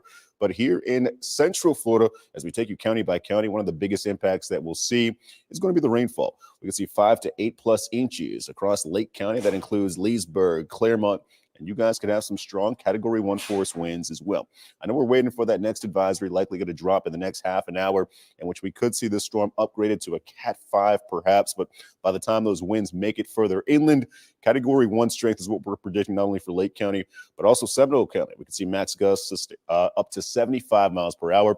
Also in Seminole, 5 to 8 inches of rainfall accumulation between now and Thursday night. And then we'll wrap it up here with Flagler County. We did talk about on the back end of this, we could potentially see those wave heights increasing your storm surge as well, east of I-95. So just another impact that we'll have to watch out for. But as we take a look at Marineland right now, the skies are gray. We've had off and on again showers across I-95. So the ground is heavily saturated. And I know that most of us here in Central Florida, with the exceptions of Marion and Flagler County, are under a flood watch. And I do believe that rain is going to be one of the biggest impacts that we'll track with Milton making its way onshore. But we'll take a look at county by county and break down those impacts even further coming up in the next 15 minutes. All right, Marquise, thanks so much. And right now, too, we're seeing a lot of our EOCs and just the Department of Emergency Management here making updates around the area. And it looks as though the suppressor has not started Yeah. just yet. So we are planning to go to Osceola County's press briefing, and this is basically an opportunity for those emergency management officials to let us know the plans in place there, the sandbag locations that are opening up, potential shelters, and what they're making as recommendations to the people who live in Osceola County. We're going to hear from all of our local counties as the days roll on. Yeah, and I believe we do have officials now. Let's check in and hear what they have to say. I'm Osceola County Emergency Management Director Bill Litton. This is our first media briefing for Hurricane Milton, which continues to strengthen, but has slowed in a forward movement, resulting in some adjustments to our emergency operations plans, which we'll get to in a few minutes. I'm joined here this morning by City Manager Mike Steigerwall from the City of Kissimmee, Mayor Nathan Blackwell from the City of St. Cloud, Dr. Mark Shandoff, Superintendent School District for Osceola County, and Sheriff Marcos Lopez. Thank you for all being here this morning. We are continuing to track the storm, but right now it appears that Osceola will have a significant impact from the storm. Yesterday, our Emergency Operations Center moved to a level 2 partial activation. We will move to a full activation tomorrow morning at 7 a.m. I want to continue to reassure our citizens that we are preparing for the worst and hoping for the best. From what I'm hearing, it sounds like people are taking this storm seriously. We're extremely grateful to hear this and want to encourage everyone to continue to prep for the safety of themselves, their family, and the businesses. For specific questions, our Citizens Information Center can be reached at 407-742-0000. For automatic updates, please text Alert Osceola, one word, to 888-7777. This line is open until 6 p.m. tonight and will begin 24-hour operations tomorrow at 8 a.m. A joint team from Osceola County, the City of Kissimmee, and the City of St. Cloud distributed more than 100,000 sandbags on Sunday. Sandbags are still available today until 6 p.m. and until supplies last at Osceola Heritage Park off of Shakrag Road in Kissimmee. We will also have a sandbag distribution set up at Celebration Athletic and Recreation Complex on Campus Street. We've already distributed 2,000 bags this morning, and we'll have 4,000 more sandbags that will be delivered to the site today. We'll distribute those bags and sand until that runs out as also. Residents will be allowed 25 sandbags per household and will need to bring their own shovel or filling tool. If you have any uncontaminated sandbags from the previous events here in the county, we strongly encourage you to reuse those bags at your homes. Currently, there are no evacuations in effect for Osceola County. However, residents who live in low-lying areas, flood-prone areas, and manufactured homes, partially with structural issues, should pay close attention to this forecast and close attention to our updates and be ready to evacuate if needed to act. We will open up several shelters starting throughout the county on Wednesday at 8 a.m. That's Wednesday at 8 a.m. for residents who need a safer place to ride out the storm. A complete list will be posted on osceola.org and the county's social media channels. We will also provide this to the media gathered here today after this press conference. Additionally, information on trash collection will be provided on the site as well. A shelter for those with special needs will open at 3 p.m. on Tuesday at the Osceola Council on Aging at 700 Generation Point in Kissimmee. Shelters are there for who needs it, but if you have alternate safe place, we encourage people to use that, as the shelters are a place of last resort. If you have family and friends that you can stay with to ride out the storm, we encourage you to do that. Osceola's Public Works team is coordinating with local, state, and federal agencies, including emergency services and the South Florida Water Management District, to ensure a coordinated response as to the storm. The county has requested the gates on the lakes to be open to allow maximum discharge and ahead of the storm. Currently, all lakes in the upper Kissimmee chain of lakes are below regulation schedule, and discharge continues as we speak. County roads and bridges staff are ensuring drainage are clear and the roads are in good condition to handle heavy rain. Osceola County governments will be closed Wednesday and Thursday due to Hurricane Milton. Again, we want residents to be aware that this is the time to enact their preparedness plan now. Based on the storm's current forecast, we encourage people to be in place and have everything safety matters and taken care of by Tuesday evening. Please use this time as your last day of prep. Bring all items from outside your home that could become a projectile. Please check on your neighbors, especially those that are elderly that live near you, before and after the storm. Finally, we ask for all residents to stay off the roads all day Wednesday and partially going into Thursday as the track has changed a little bit. For your safety, as we gather up to tropical force winds, we do not need people driving around and those wind speeds for their safety and for the safety of our first responders. With that, I will turn this over to the city manager, Mike Steigerwald from City of Kissimmee. Thank you, Bill. Good morning, and thank you for your time this morning. Based on what you've been seeing on the news here the last few days, I don't think I need to tell you the seriousness of what we're facing here within the next few days. We're urging our residents to take this time that we have before Wednesday to prepare. As part of that preparations, we urge our residents, unless you have normal trash pickup today or tomorrow, please do not put debris out at the curb. We're not going to be able to get to everything that's put out at the curb in time to get it off the street before the storm hits on Wednesday. So if you have normal trash pickup today and tomorrow, that's fine. We'll get to you and we'll pick up those items before Wednesday. But everybody else, please keep that stuff contained within the property, tie it down as best that you can, and keep it out of harm's way. As I stated, we'll be doing normal trash pickup on Monday and Tuesday. Wednesday and Thursday, we will be canceling trash pickup. The city is in the process of mobilizing 150 of our personnel across various departments within various areas of the city. We have gone through all of our drainage structures. We have gone through all of our sensitive areas to ensure that we're prepared for the coming storm. We will also have these assets and personnel staged in critical locations throughout the city to ensure that our response is timely once the storm is over. We are actively preparing, and we encourage you to do the same. Please check on your neighbors, especially those who may need assistance with their storm preparations.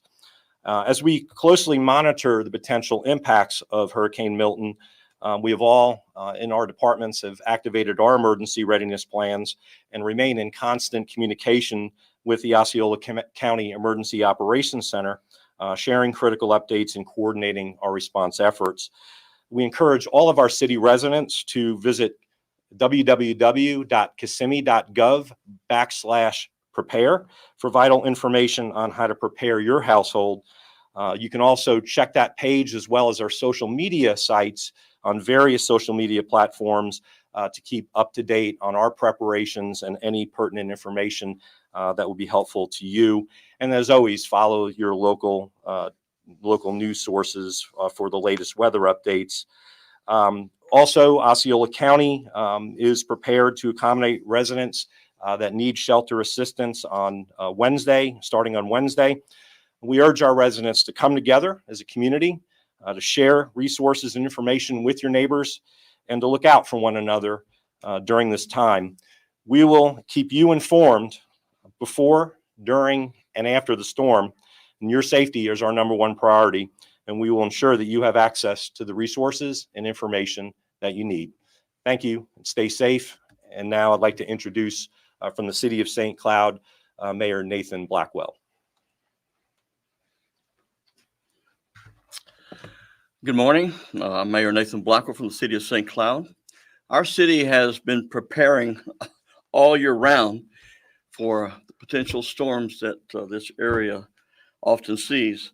Our city personnel has been working through the entire weekend to help ensure that we are ready for this storm and whatever impacts it may bring to our city and our residents. We want you to know that city offices will be closed Wednesday and Thursday, and there will be no solid waste connection on Wednesday, which is our normal day for that. We're working with Toho Water Authority and the South Florida Water Management District to prepare for this rainfall that we are expecting. And we are currently at 4 feet below the flood elevation on East Lake Toho. And so we have a good capacity for what may be coming. We have pumps that are already deployed at Lakefront and at Blackberry Creek, and a request has been made to allow us to lower the water levels in our lakefront ponds before this storm arrives. Some of our flood-prone areas may experience flooding, and we ask you to prepare for that. We urge residents to not drive through roads that are underwater and to stay away from flooded areas. City residents can go to the city website at stcloudflorida.gov, as well as city social media websites for updates. The city's ready to address whatever issues we may face during and after the storm, and we ask that you finalize your preparations and do it now. Don't take this for granted. Use common sense and stay safe. You're in our prayers. At this time, the superintendent of our school system, Mark Shanoff, will come and speak. Thank you, Mayor. Good morning, everyone. The school district continues to work with our emergency management partners, many of them up here on the dais with me, to make the best decision for our students and our staff members. At this time, we've made the decision to close our schools effective dismissal tomorrow. So no after-school activities with the exception of extended day in our elementary schools. So all after-school practices and activities with the exception of extended day in elementary schools are canceled. Wednesday, we will be closed, and Thursday, we will be closed as well. So we too are monitoring the storm. Obviously, when our schools are closed during a situation like a hurricane, we take a more supportive role. We then open up the schools that have been designated by emergency management as shelters, and then we will go ahead and support all of the efforts in those shelters relative to food service, relative to opening up whatever we need to open up to ensure that those that are seeking shelter, they have everything that they need, and emergency personnel have what they need when working in our shelters. So we have damage assessment crews that are activated through our maintenance department that will go out to the schools once it's safe. They will go out to the schools. They will take their damage assessment. They will bring that damage assessment back in. Our chief operating officer, Scott Noble, and I will look at the damage assessments that are there and make any further determinations on whether or not schools are safe to open or remain closed any longer than Thursday. Those decisions, though, will not come until after we've been able to make those damage assessments. We urge everybody to stay safe. We know that the most precious resource that we have in this community are our children.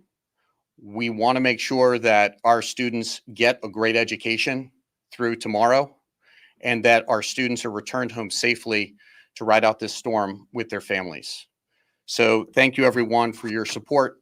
All of our school closure information, all of the changes that may occur as a result of the weather as it relates to school closures will come through our official messaging, through our official social media platforms, but then also through phone messaging to our families, and also on our website, www.osceolaschools.net.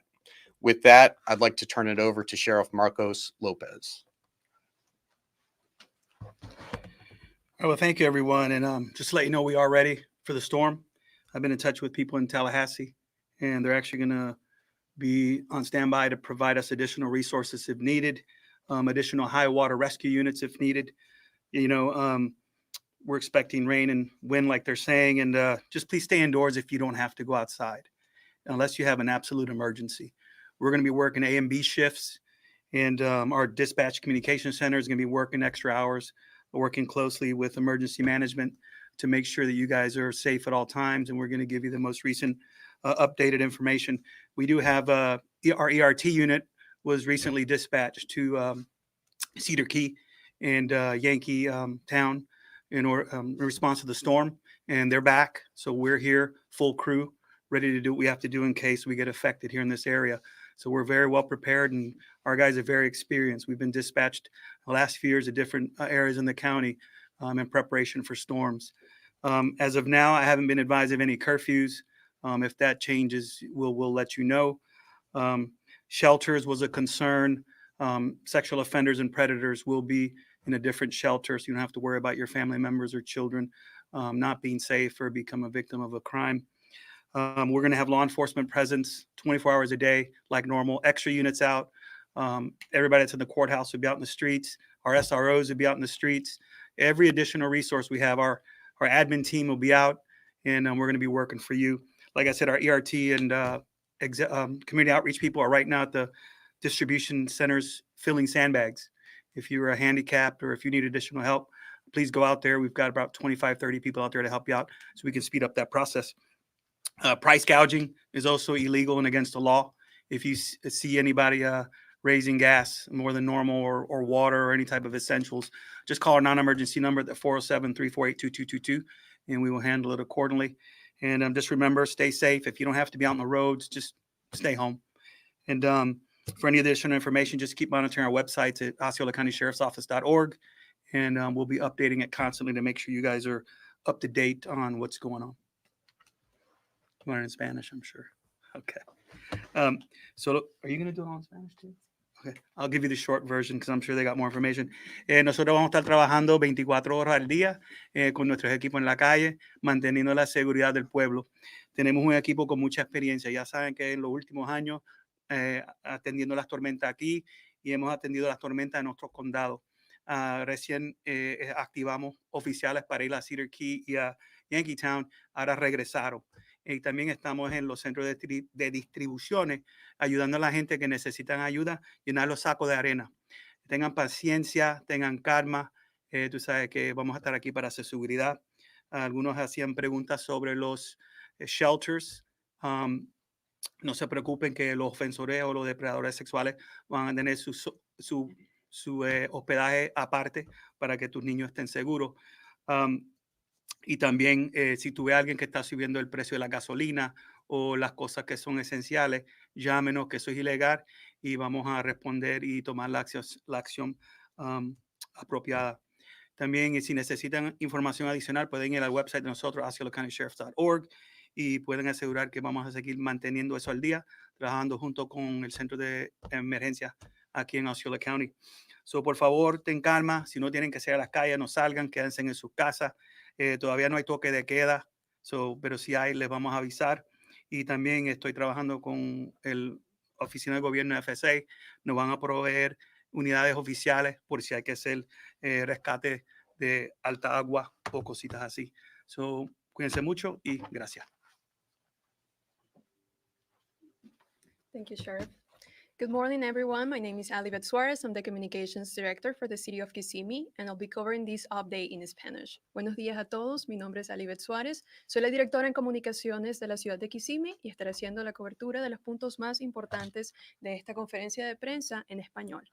De acuerdo al director de manejo de emergencias del condado Osceola, Bill Lynn, esta es nuestra primera rueda de prensa sobre el huracán Milton, que sigue fortaleciéndose y podría convertirse en un huracán importante cuando toque tierra en Florida.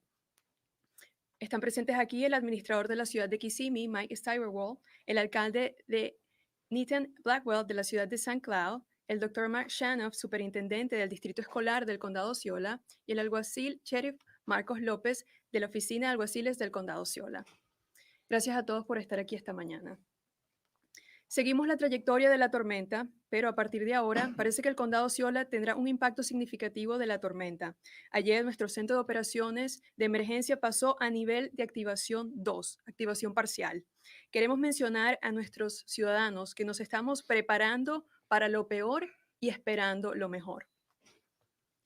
Por lo que vimos, parece que la gente está tomando en serio los preparativos para la tormenta. Nos complace enormemente oír esto y queremos animar a todo el mundo a que siga preparándose para su seguridad, las de su familia y las de sus negocios.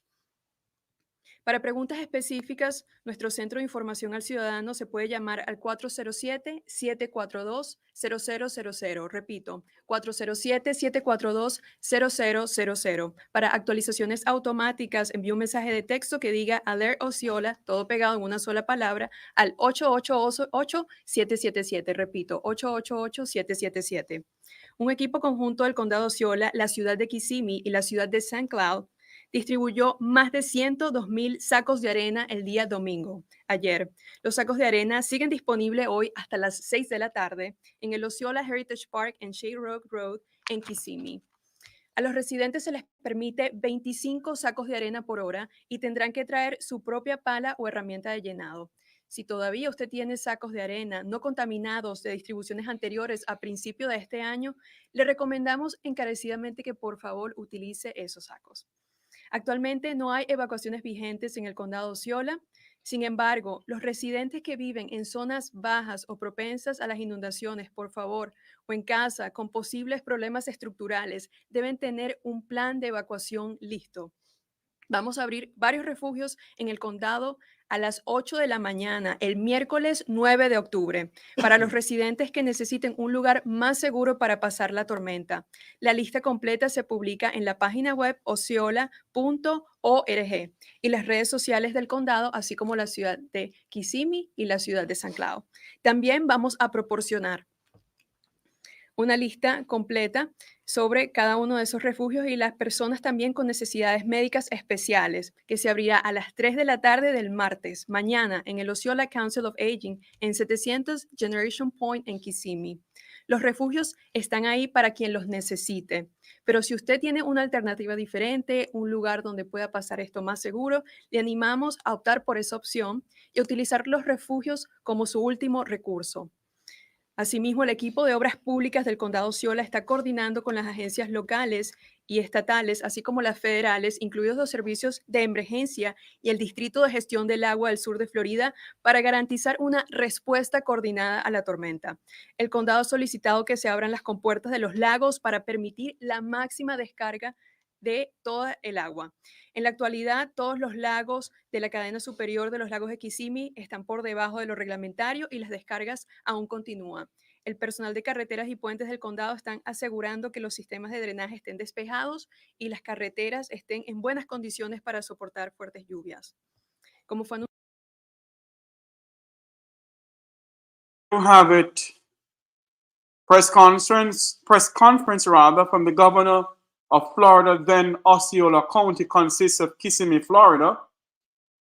We're going to break away from this. No, I think we need to stay on this for a while because we need to get the latest advisory, 11 o'clock advisory. As soon as we get the 11 o'clock advisory, then we're going to break away from this and go to other programs. One moment, let me switch over to something here. I'm seeing another news item coming in. Let me switch over to another system here. One moment for me. The 11 o'clock advice is going to come in anytime soon. Then we can get the 11 o'clock advice to see what is going on. One moment, please. All of it. Well, I should say, as of today, it's not a surprise. This has been the trend. We're going to continue to talk about the threats with Hurricane Milton. This is just incredible. What is happening out of the Gulf of Mexico? Pay attention, Florida, okay? This is going to make landfall on Wednesday. Still some adjustments that have to be made in terms of where that landfall will be, but that's going to be something that we fine-tune the day of. You have to evacuate. In in those places where we have mandatory evacuations, listen to what you're being told. That's Anna Maria, Florida, by the way. This is just 30 miles south of Tampa. This is one of those areas where surge could be dangerous. We'll be right back with more.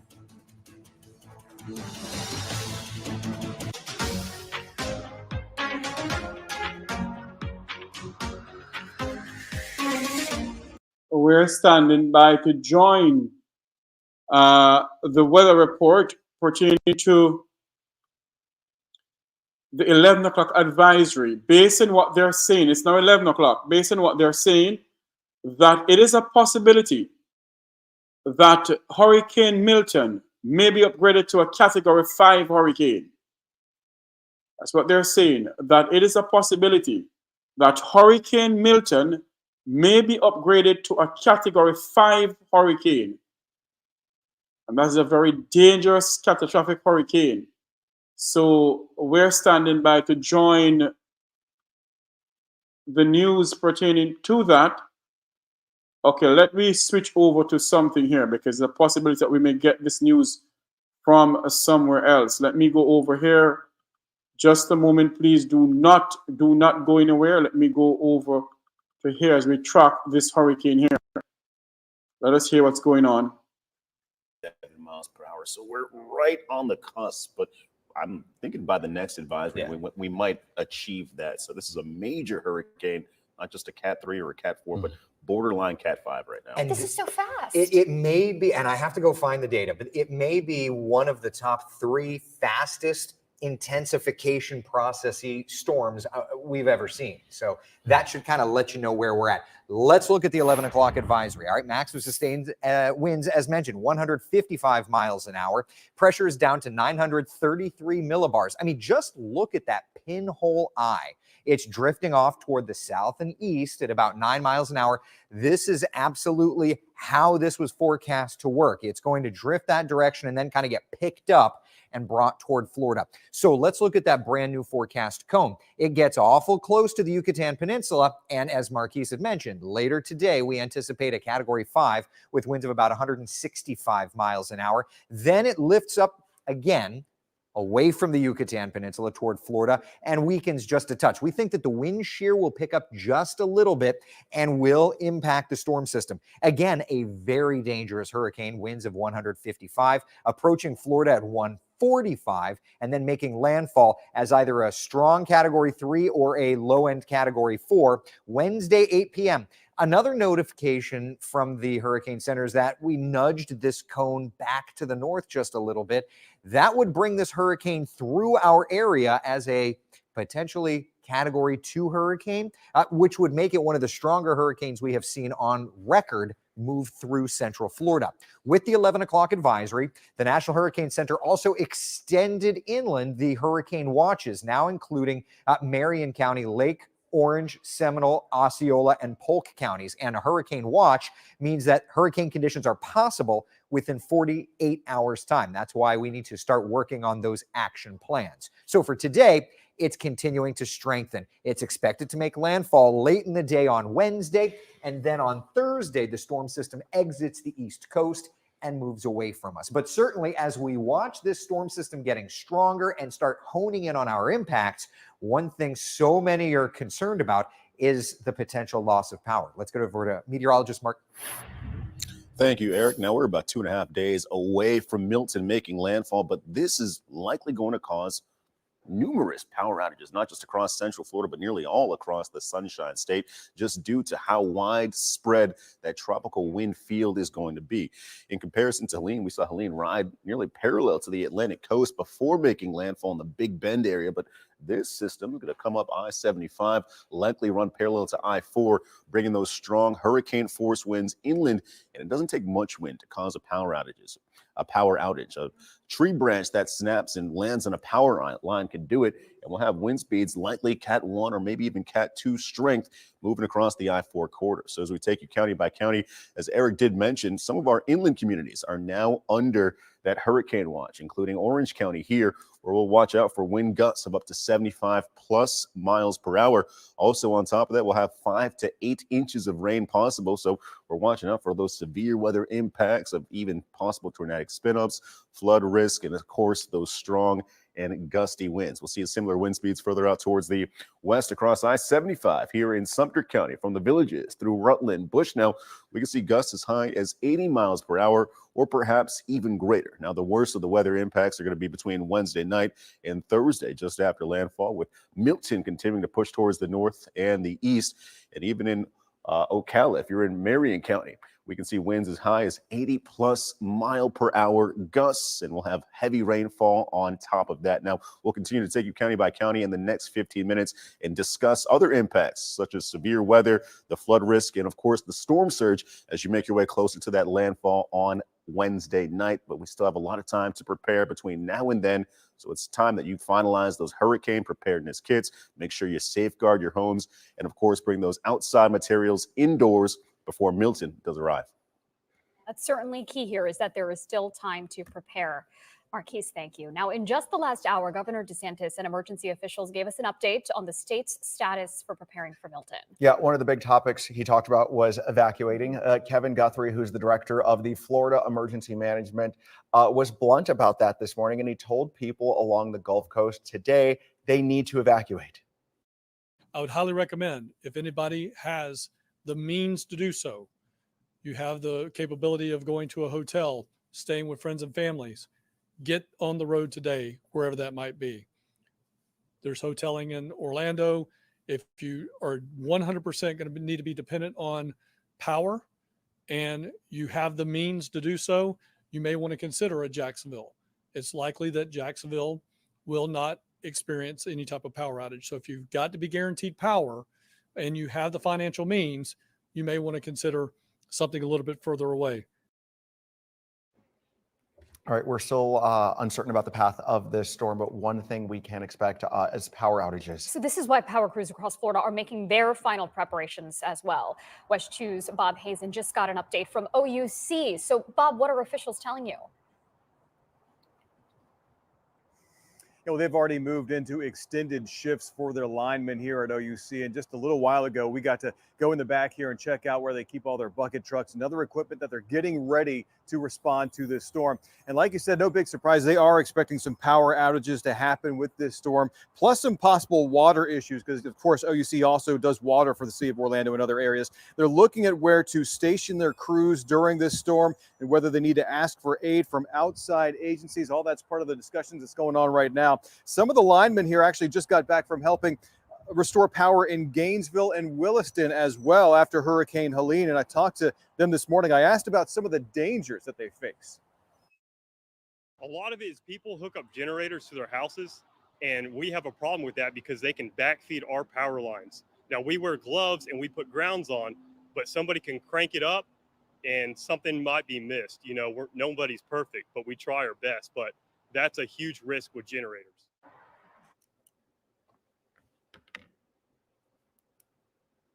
Orlando is the power lines running through backyards, and often those get knocked down by branches falling.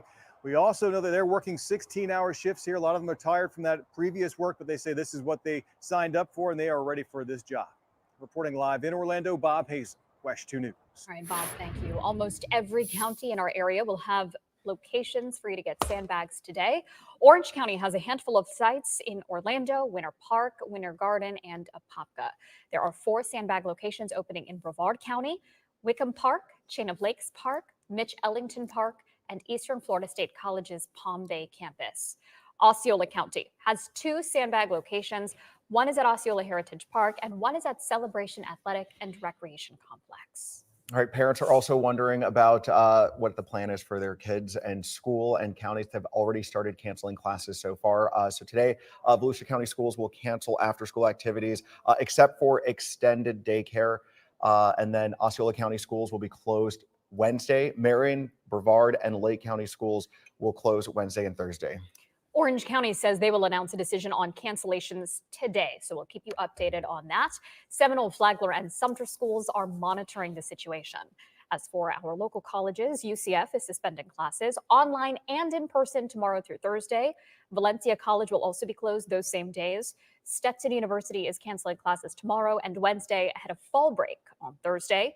Rollins College is canceling classes all week, and campus will be evacuated tomorrow night.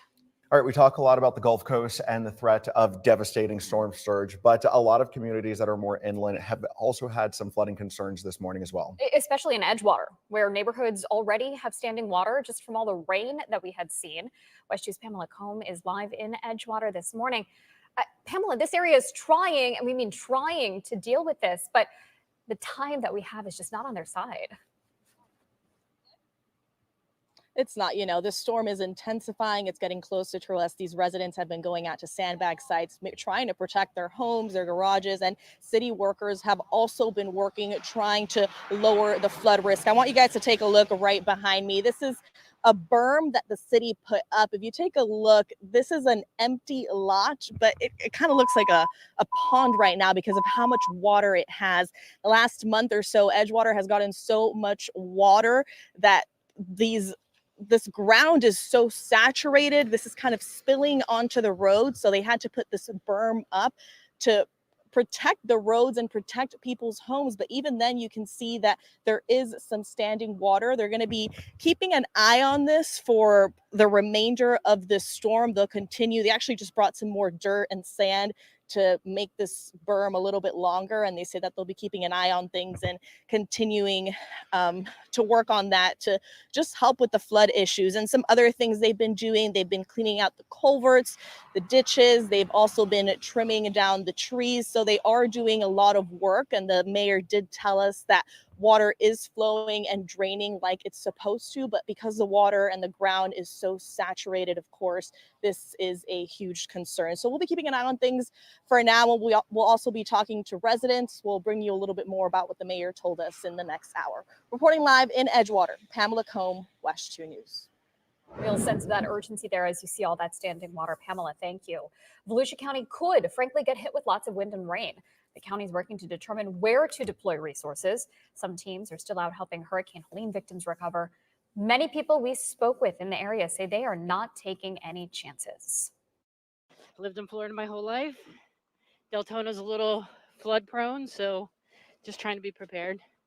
My daughter's house 2 years ago became an island. Honestly, I moved here last Tuesday. So process of getting out of the military, and so we just moved here, and this is our first real storm. So we don't know how the house is going to react yet. A lot of new people in our area, but that's why we're here to help. The mayor says crews have been out securing pumps, checking to make sure ditches are clear, and lowering the lake levels. Volusia County Emergency Operations Center is activated and ready to respond. All right, the Orlando airport is also getting ready and putting together a plan. In the last 90 minutes, officials told us that they have now activated their Emergency Operations Center to a level 2, and they've put out their pre-storm procedures. Those are now in place. Crews are making sure to secure loose items outside. Officials are also holding briefings with all of the airlines and other partners over their emergency plans right now. As always, we say this every time, airport encouraging everyone to check with their airlines, and delays and cancellations are expected in the coming days. So double check before you head out. Right now, crews are trying to get rid of a major danger that was left behind by Helene. Yes, all that debris that was removed from people's homes is now lying in the streets of the Gulf Coast, up and down those communities. The governor just gave us an update on the plans to get all of that stuff out of the way before it's too late. That's next when West 2's continuing coverage of Hurricane Milton continues after this break.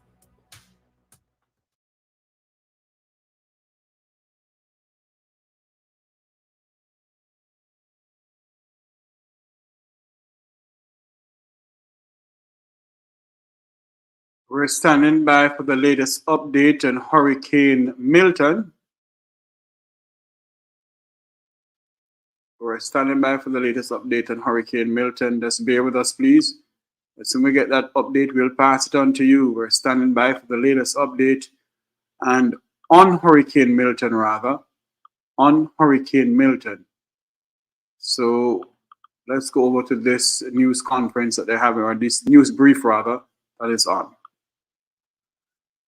That's making it spin faster. And so that's what's going There you go. on right now. But that's going to come into play later on. Here we see when we look at the models, there's the dry air up there. Look at this other low over here. This is that non-tropical system with that front I was showing you earlier on. This is going to move out of the way as the hurricane moves in this direction. This is what appears to be holding it south a little bit. I don't think in the end that makes a big difference, but here it comes. So here it comes up toward the coast, and we start seeing the dry air come in here. That's why the Hurricane Center has a weakening trend as it approaches the coast and the upper level winds become more hostile. But still, a large, extraordinary hurricane coming toward the west coast. Even with this weakening trend, that will be an expanding trend, meaning more storm surge as well in those last hours before landfall.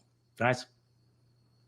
And you talk about the energy and the amount of it headed to the coast there. When this is in motion, like we're seeing, the storm surge, as you've broken down, is going to be huge. Of course, we appreciate all the insight. Can't wait to hear from you again. That is Fox Weather Hurricane Specialist Brian Norcross. Thank you so much. All right, Greg.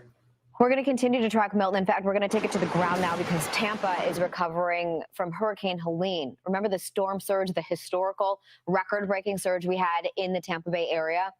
Well, as you clean up from one hurricane, you prepare for another. And as you heard from Brian, Milton is headed that way. Fox Weather Storm Specialist Mike Seidel is in Madeira Beach, Florida, as people prepare yet again. I think, Mike, you know, it's too tough, as we heard Brian say, pinpoint that exact landfall location. But the fact is you have a powerful hurricane bringing the threat of storm surge yet again.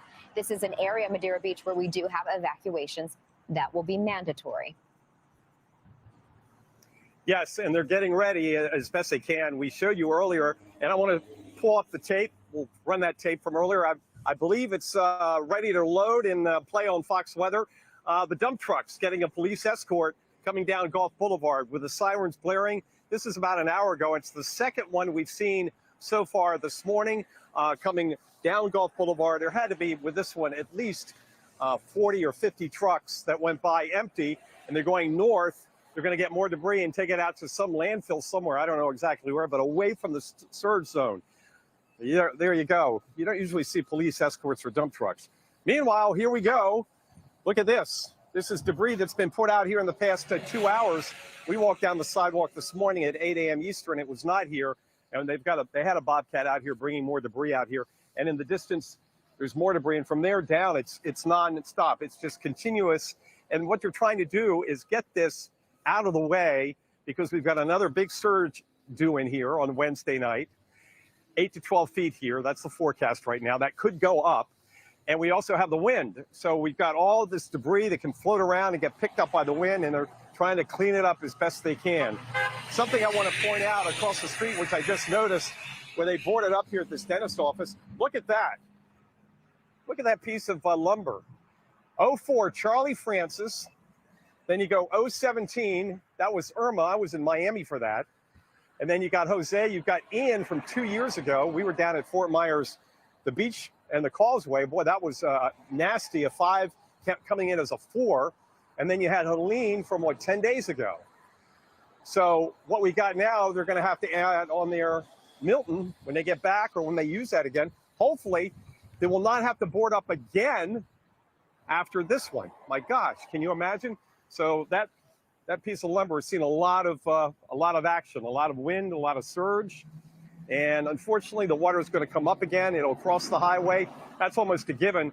The surge here, I estimated, based on what folks are telling me, the locals, up about 9 feet, maybe 10. And that was about a half a block inland. This is all covered with salt water. We're going to see how the vegetation does. A lot of this is going to get killed because of all the salt water. You can see over here, these leaves are all crunchy already. So I have a feeling a lot of the landscaping is toast because of the salt water. You can see all the leaves on the ground. And there's going to be another big push of sand.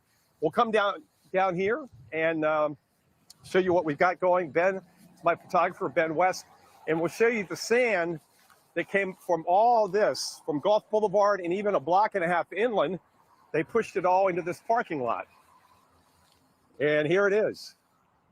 Very reminiscent of covering snowstorms and maybe a big lake effect dump in Buffalo and the lake belts. That's not long away. Here it is, October. This is the mess we have, and this is just going to come right back into the streets as we get into Wednesday afternoon and Wednesday night. So we're saying, Craig, it's the same old, but this is a direct hit. Remember, Helene was not a direct hit. It got indirect. We had a push of water. The direct hit was up in the Big Bend. The Big Bend's going to be spared this time from the worst of Milton, and so will North Carolina and South Carolina and really Georgia. This doesn't have any way of going north. It's going to go east and northeast out into the Atlantic. No way this is going to get up into those areas that were ravaged by Helene almost 2 weeks ago. Yeah, I think, the only little bit of good news we've been able to find, Mike, is that once Milton gets through Florida, it heads east into the Atlantic. But until then, we have a lot of dangers out ahead of us. Right.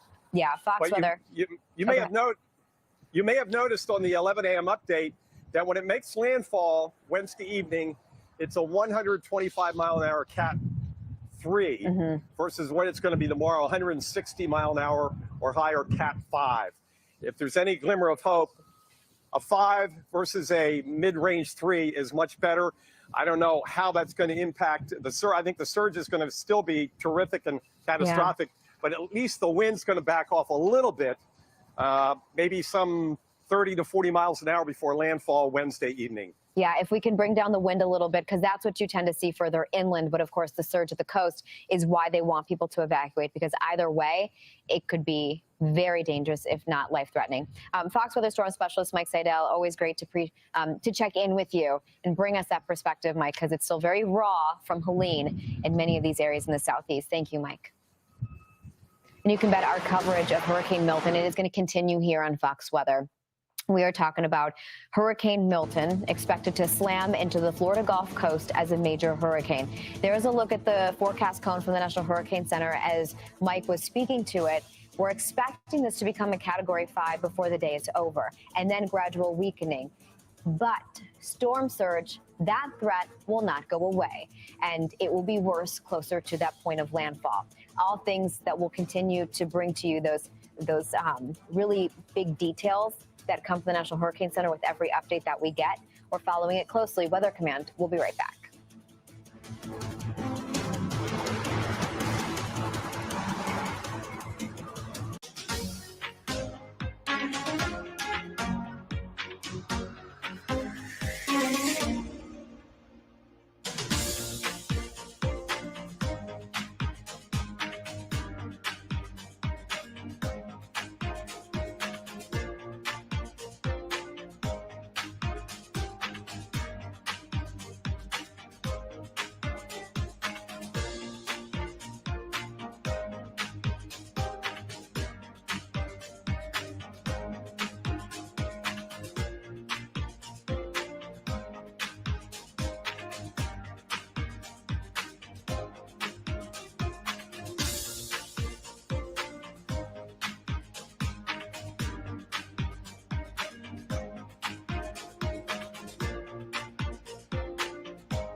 extreme rapid intensification. Criteria for that is 58-mile-per-hour wind increase within 24 hours. We saw a 90-mile-per-hour wind increase within 24 hours. Continues to move to the east-southeast at 9 miles per hour. Will eventually make that turn and go over toward the Florida coast. Again, a Category 4 hurricane.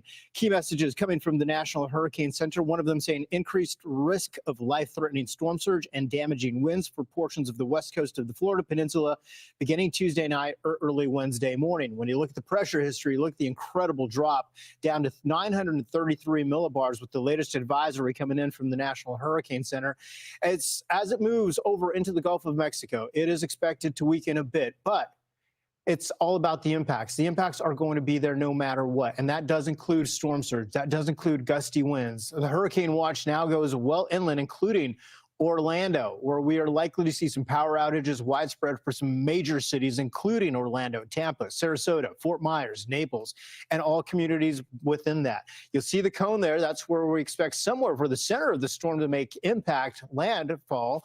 However, the impacts as far as storm surge and rain are widespread and well outside of the cone. When you look at the cone here, looking at perhaps landfall happening into the Wednesday timeframe. Same with Fox Weather for the very latest.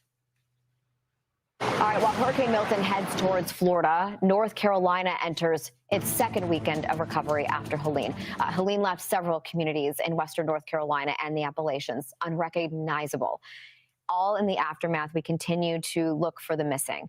117 deaths are confirmed statewide, and the damage, it is catastrophic in places like Asheville and Swannanoa. Hundreds of people remain unaccounted for, and it's now day 10.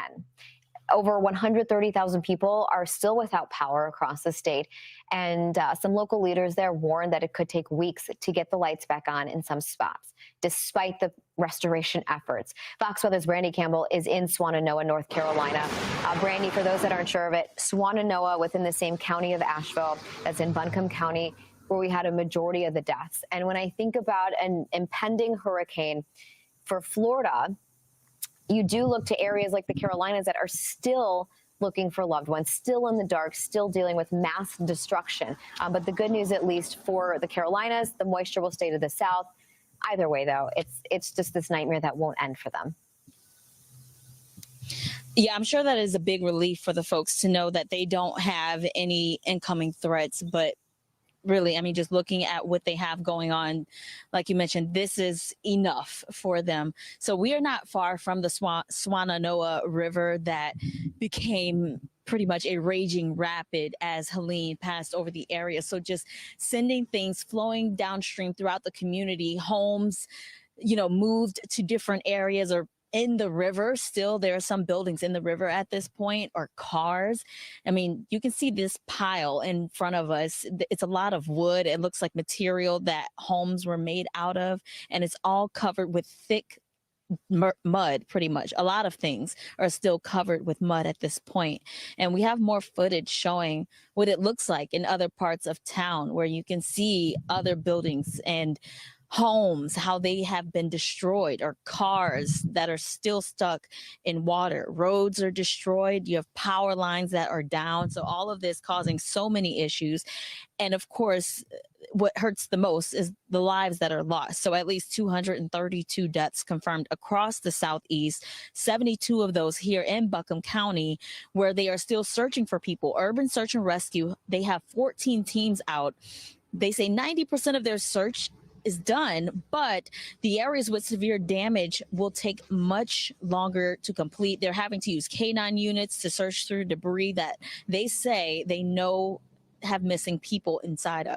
Now, meanwhile, residents, they're still going without power, and also people don't have water either. Some folks told me they finally found a place to take a shower over the weekend. So over a week without taking a shower. It's things like that we take for granted. Now, I met Linda and Keith. They live here, and they were at a local campground checking on their RV when I met them. Thankfully, they were both spared in this storm, but here's what they had to say about all of this. Now we're in a house again, which survived, and so did the RV. Yeah, we have a happy ending. We're blessed, and so sad for everybody that didn't make it. Sorry. Swannanoa got hit really hard. Got hit hard. I think it's beyond comprehension. It's just so much that you can't actually take it in. All right. So as you can tell, it's kind of overwhelming for people. Even for them, they weren't directly impacted, but they're part of this community and they see what's going on. Linda, she rode out the storm here, and because she was okay, decided to go ahead and volunteer. And that's something they need desperately here. We just saw a group down the street. They're here to help out as well. And local leaders saying they're hoping people do not forget about this area, because they're saying they're going to need help for a long time. And again, just seeing what's around us, these just piles of stuff, and then you look further down the street and you see piles of belongings that have been thrown out of homes. I can see a refrigerator that's been sealed shut, and just more things. You can't even really make out everything. It's furniture and whatnot, toys. They're gonna need the help. There's a lot to clean up, and it's not a fast process for them here, guys. Yeah, I think, the messaging for North Carolina, for Tennessee, for these areas so impacted is we're not going to forget about you. We have a new threat on the Gulf Coast of Florida, but the destruction and the nightmare, it continues for these towns that were obliterated by the water that infiltrated their communities. So we appreciate you continuing to bring those stories that are still very raw emotions out there. Fox 5's Brandy Campbell out of Swannanoa, North Carolina. And if help is flowing into North Carolina after Hurricane Helene just devastated the areas, as you just saw there, all across the southern Appalachians, there are still more than 100,000 customers without power in the state of North Carolina alone. If you'd like to donate to the victims through the Red Cross, you can do so by visiting their website or scanning the QR code on your screen. More on Hurricane Milton as well, now Category 4 hurricane, when we return. This is Fox Weather Command.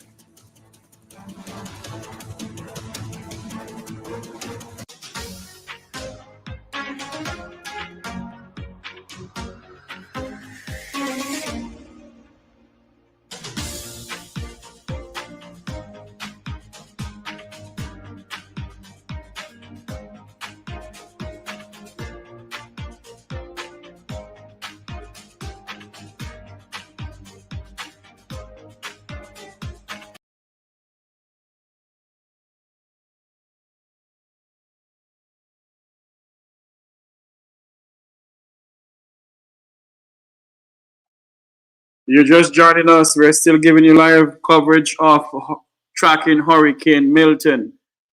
They're saying that Hurricane Milton is going to be upgraded to a Category 5 hurricane in the next advisory. The next advisory at 11 o'clock. It's now 11:32. Or before the day ends, it's going to upgrade to a Category 5. They have been given evacuation orders to a lot of counties. A lot of counties have been given evacuation orders. This is a major Category 4 hurricane, a very dangerous catastrophic hurricane heading towards Florida. Not good at all, but we just have to just pray and ask Almighty God to see us through as this is heading towards where we are in Florida. And, we just have to pray and ask God to see us through with this. Let's go over to another live coverage of hurricane. Just from this morning to barely 11:30. We woke up to a Category 1 hurricane early, and by this 11 o'clock advisory, it's cusping on a Category 5. Meteorologist Marquise Meada did some research finding that this very well may be the fastest rapid development kind of progression we have ever seen. So we'll continue to dig through, but either way, I mean, look at this. This is a beast of a hurricane. It's working very close to the Yucatan Peninsula. A lot of people have been asking about this little piece of energy here. It's just outward moisture. There's nothing there. And as a matter of fact, that'll probably start to warm cloud top wise as the storm itself tries to become more and more concentric here. Storm system still a good ways away from central Florida, but it will be moving our direction, unfortunately, over the next few days' time. Forecast calls for a Category 5 later today, then pulling away from the Yucatan Peninsula and starting to encounter some subtle wind shear bringing it down to Category 4 intensity. Down being an unfortunately relative term, making landfall late on Wednesday around Tampa Bay and then coming right up I-4 and impacting us basically Wednesday night through Thursday morning. I would suspect nobody will have school in that window for obvious reasons, okay? So parents plan accordingly. Hurricane watches are posted for essentially the entire metro, our western communities, all the way to the Gulf Coast. I would suspect that hurricane watches will be posted for the I-95 corridor communities in the next few hours, more than likely at 5 p.m. A watch means conditions are possible within 48 hours time. So today, after work, after school, we need to be running through and finishing our preps, preparing our homes, preparing our apartments, whatever the case may be for a hurricane, taking up all loose items from outside. Tomorrow, it's the last minute preps because Wednesday morning, I want you locked in, ready to ride the storm out wherever you're going to ride it. Wednesday night, it arrives. Overnight Wednesday into Thursday is when the worst of that weather impacts us. Now, that said, should you evacuate is a question I feel like we get so constantly here in the Weather Center. Here's meteorologist Marquise Mita with more on who should and who should not. Well, Eric, the answer to that question for most of us here in Central Florida is going to be no. To be honest, if you're in this yellow shaded region, anywhere from Ocala all the way to Palm Coast, likely that you'll just have to hunker down, right? Make sure, as Eric did mention, you finish those hurricane preparedness kits, bring those loose items inside. I still probably got a couple to take from my patio indoors, but now is the time to do so because Milton is on its way, likely making landfall Wednesday night. And where we see the biggest impacts, that'll be across the western coast of Florida. This is where you should evacuate. If you have friends, family members, relatives that live west of I-75 and you have a place to stay to keep them safe, invite them over because this is where the storm surge is going to be the greatest, in which we could have storm surge anywhere between 10, maybe even upwards of 16 feet. Here's a look at the potential storm surge and where we see this purple shaded region from Tampa all the way down to Fort Myers. I believe this was updated recently. We could have possibly storm surge upwards of 16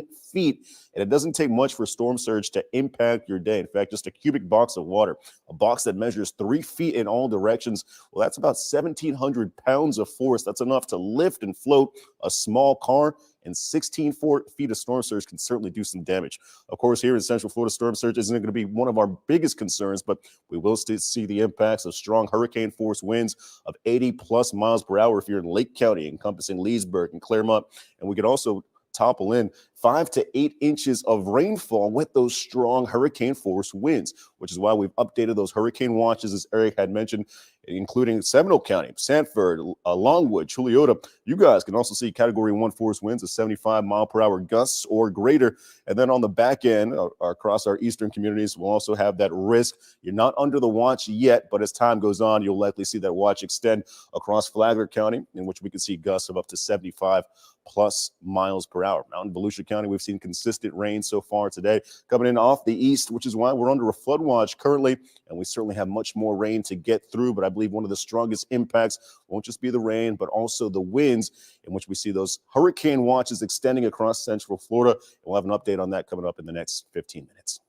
All right, Marquise, thank you. Sunrail is suspending service beginning tomorrow because of the hurricane. Sunrail is expected to stay closed along its 61.5-mile railway through at least Thursday. Crews will check all the tracks before resuming service after the storm passes. All right, thousands of college students here in Central Florida are finalizing their hurricane plans and preparing to find a safe place to stay as this storm passes. That includes college kids at our state's largest university. West 2's Christina Watkins is joining us live from UCF. And Christina, the clock is really winding down here now for students to decide whether they're going to stay or go. Yeah, it really is, Sonica and Sheldon. UCF is asking students to leave campus if they can by tomorrow at the latest, because by then everything is going to be shut down. That includes in-person and online classes. Those closures will stay in place at least through Thursday, but the university says that could go longer. It all depends on the impact of Milton, which we know is still up in the air. But right now it is down to those final hours, Sonica, as you mentioned, for students making those last-minute preps ahead of this hurricane. UCF encourages students, if they can, to try to go home. On-campus housing will stay open, but all of those services are going to be closed starting tomorrow. So those who cannot make it home and end up staying here, they're encouraged to use all of the resources available while they still can. We're talking access to power, Wi-Fi, food, water, housing, staff, police, and medical assistance. That is all still available right now, but that'll close starting tomorrow and will stay closed depending on storm conditions. Now, if things get too bad once Milton makes it to our state, UCF says those students who stay behind here on campus could be required to move into what they call a ride-out location. Back out here live, you can see it is business as normal here on campus. Students are going to class. They are enjoying those resources available. There are even groups here on campus registering students to vote because today is the last day to get that done. So business as normal, but in a matter of hours, that will change. Coming up today at 12 o'clock, I talked to one freshman who tells me why he says staying here on campus is safer than going back to his home. You'll hear his explanation coming up in about 30 minutes. For now, we're live at UCF. Christina Watkins, WESH 2 News. Oh, interesting. Everybody's weighing, what makes sense for them, because what makes sense for you might be different from someone else. So that's really smart that student is kind of taking that approach. All right. Regardless of where we live here in Central Florida, our local leaders want all of us to have a plan and to be ready for whatever this storm could bring. WESH 2's Dave McDaniel is continuing our team coverage from outside Lowe's. And Dave, yesterday, both Sheldon and I were trying to get some last minute supplies. Places were packed. What are you seeing there at this Lowe's?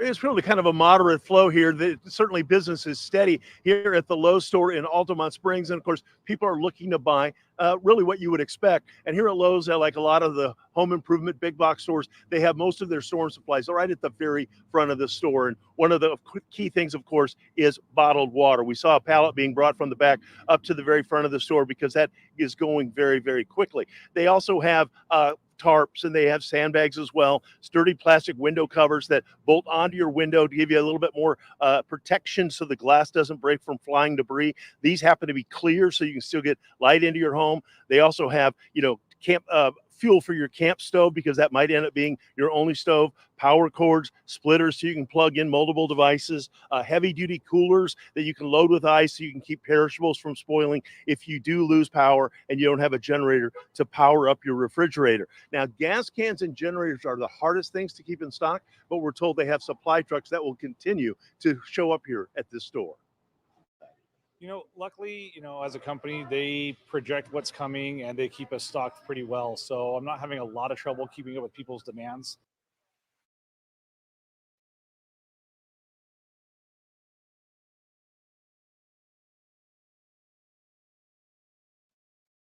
Is out, when might it be delivered, and also you can check online because a lot of stores are really good about keeping up to date what exactly they have on the shelves before you arrive. Reporting live in Altamont Springs, Dave McDaniel, WESH 2 News. All right, Dave, thanks so much. We know that Milton is coming in on the western coast of the state, and that means that Lake County could get hit hard. The county opened 7 sandbag sites yesterday morning to help people get ready.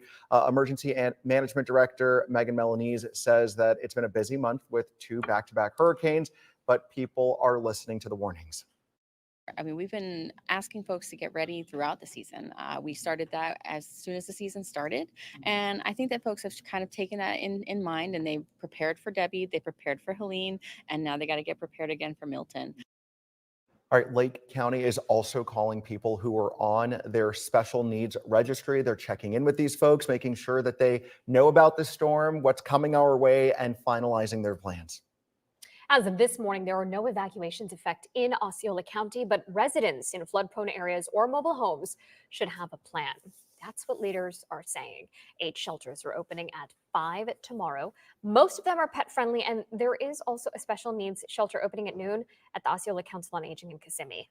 These should be a last resort. The county suggests consider staying with family, friends, or in a hotel if you can.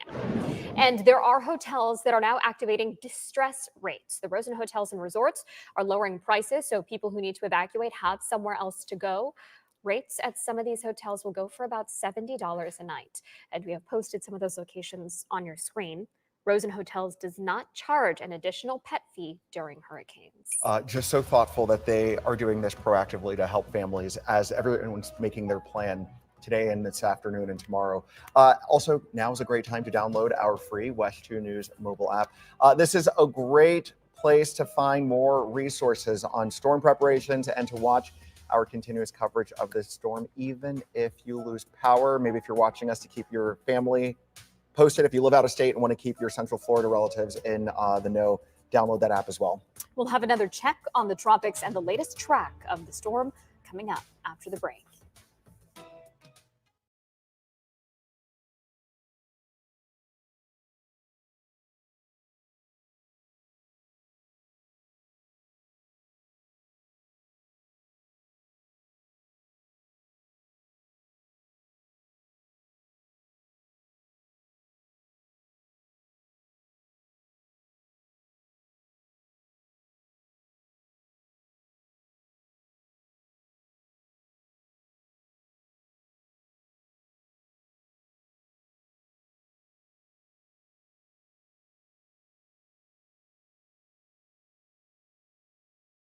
They just update I this think again. this is an update, right? That's the 11 a.m. Okay. Thank you. So Thank yeah, you, so Matthew. to a category 5, right? So that threshold for a category 5 would be 157 mile per hour winds that are sustained.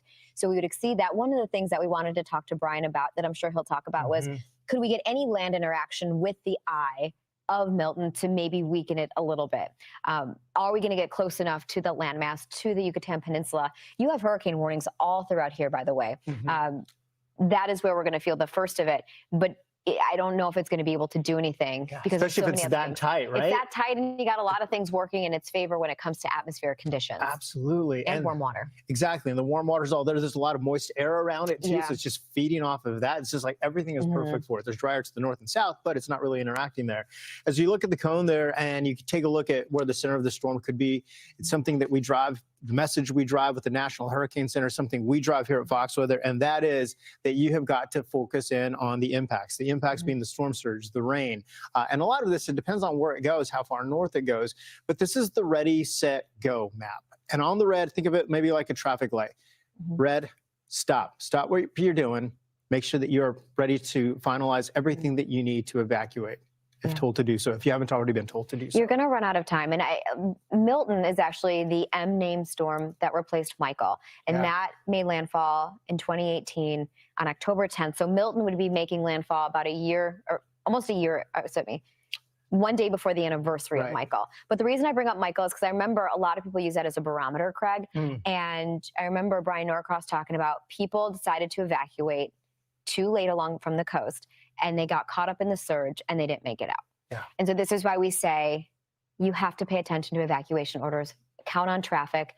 You can't get stuck there. All right, that's a look at the latest from Hurricane Milton, and we're going to continue to follow it, the very latest out of the National Hurricane Center throughout the day. I'll leave you with this look at Anna Maria Island. This is an area with a mandatory evacuation for the island. It's ordered at noon tomorrow. Yeah, City Hall is going to be open until looks like Sunday for re-entry tags. I don't know what that means. I'm reading notes here. Just know that they also have mandatory evacuations. We'll be back.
And welcome back to Weather Command. We've got a very dangerous situation evolving in the Gulf of Mexico as we continue to watch satellite imagery and latest from the National Hurricane Center. Hurricane Milton, a Category 4 hurricane, just on the verge of being Category 5. Look at the visible satellite imagery, Marissa. The eye itself, just incredible. Right about maybe 7-8 miles across the center of the eye. That's it. This just goes to show how powerful and how tight this storm is. Yeah, it's been clearing out, especially over the past 45 minutes or so. The definition is there. You look at enhanced satellite. It is very ominous. It's very intimidating how strong it is. Practically a Category 5. I mean, it could very well be a Category 5 at this point, but this is from the last update from the National Hurricane Center. You pause it over the eye there. So Matthew Blue taking a measurement of the diameter. Yeah, 8 miles across. That's a small, compact hurricane. In terms of size, it is powerful. Exactly. Very powerful. Tightly wound and continues to increase, and we've got to watch this closely because eventually it starts to head right over the Gulf and back right over into Florida. The impacts, no matter what size this is, Marissa, we have to focus in on the storm surge is going to be a part of it, the winds, the heavy rain. And when you talk storm surge is going to be widespread here. So for the first time ever, 3 hurricanes are ripping across the Atlantic. Milton, Leslie, and Kirk. In October, hurricanes are most commonly seen in the Caribbean Sea and in the Gulf of Mexico as the tropical activity starts to shift westward in the open Atlantic. But Milton has taken on an extraordinary track that hasn't just been seen since 1848. We do want to bring in meteorologist Michael Estime to break down October climatology as you see 3 hurricanes on the map right now. Michael, unprecedented. We use that word often, but I can't think of a season recently where we haven't had to use the word. Yeah, as you said, it is unprecedented. It is historic on so many different levels. And if you ask a Floridian, by the way, many Floridians actually consider October to be the peak of the hurricane season because of the number of increased hurricane strikes, even though climatologically speaking for the Atlantic basin, the peak typically occurs around September 10th to September the 11th. Now, believe it or not, Florida is the state most likely to see a landfalling hurricane in the month of October. And when you look at Florida as a whole, we look at South Florida.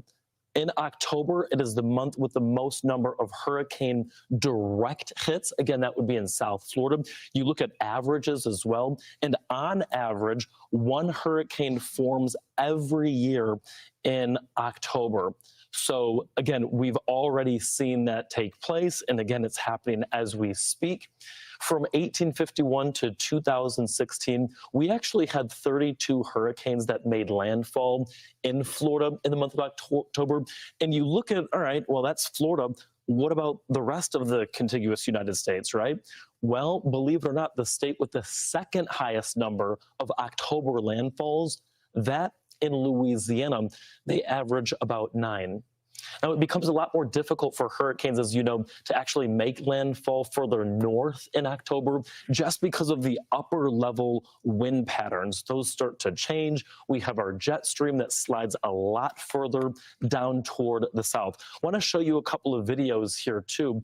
You look at Hurricane Opal. This is one that many will remember. This was back in 1995. It was a large and powerful Category 4 hurricane. It caused severe and extensive damage along the northern Gulf Coast of the United States. Again, you can see what the Florida Panhandle looked like. It was left in ruins. And of course, most recently, we remember Hurricane Michael. It was also a powerful and destructive tropical cyclone that actually became the first Category 5 hurricane to make landfall in the United States since Hurricane Andrew, that back in 1992.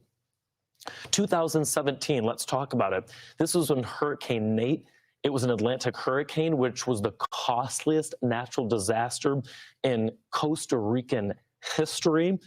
An extremely powerful storm. You can see what it did there in parts of Biloxi, Mississippi. And then we turn our attention to 2016. It was Hurricane Matthew. It was an extremely powerful tropical cyclone. This caused catastrophic damage, and it was literally a humanitarian crisis in Haiti. And this wasn't too far removed, of course, from the earthquakes that we had in Haiti as well. It was an absolutely devastating situation. So, Craig, just to kind of wrap things up with the bow, do we see hurricanes in October? Absolutely. Hurricane season, as you know, actually doesn't end, at least in the Atlantic Basin, until the 30th of November. But yeah, you look at Florida, and Florida, again, the state most likely to see a landfalling hurricane, and it's in the month of October. And unfortunately, that's exactly what we're facing this week on Wednesday evening. Yeah, and when we look at the storm this week, Michael, as we often say in this case, never turn your back on the Gulf, right? Exactly. All right, well, let's shift to the Great Lakes region right now. Michael, stick around for this one. This is, that's the source, rather, of our flashback trivia question. In 2023, a record-breaking number of waterspouts in a single day was reported over Lake Erie.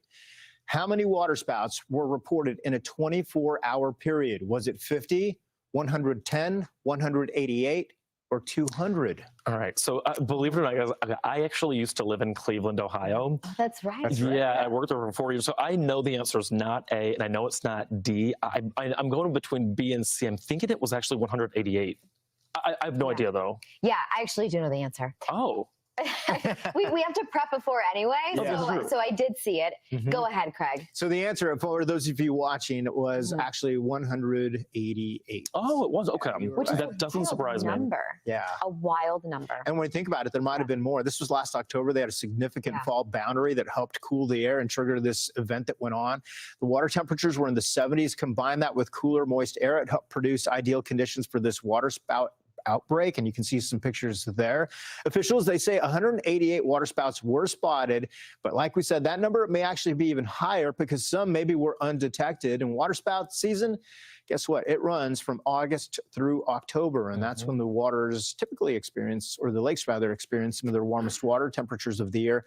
Waterspout circulation that reaches the shore could be classified as a tornado once it moves over land. It can also be very dangerous as we watch these. Have you guys seen a waterspout before in person? I have not. You know, I don't know that I have either. But being from the Great Lakes, I'm Incredible. surprised that I haven't. But I mean, you know, I remember I couldn't find it in our article on foxweather.com, which it is there. Right. But I know there was a lot of talk, and the Great Lakes were also tweeting about it because it was a world record at the time. Yeah.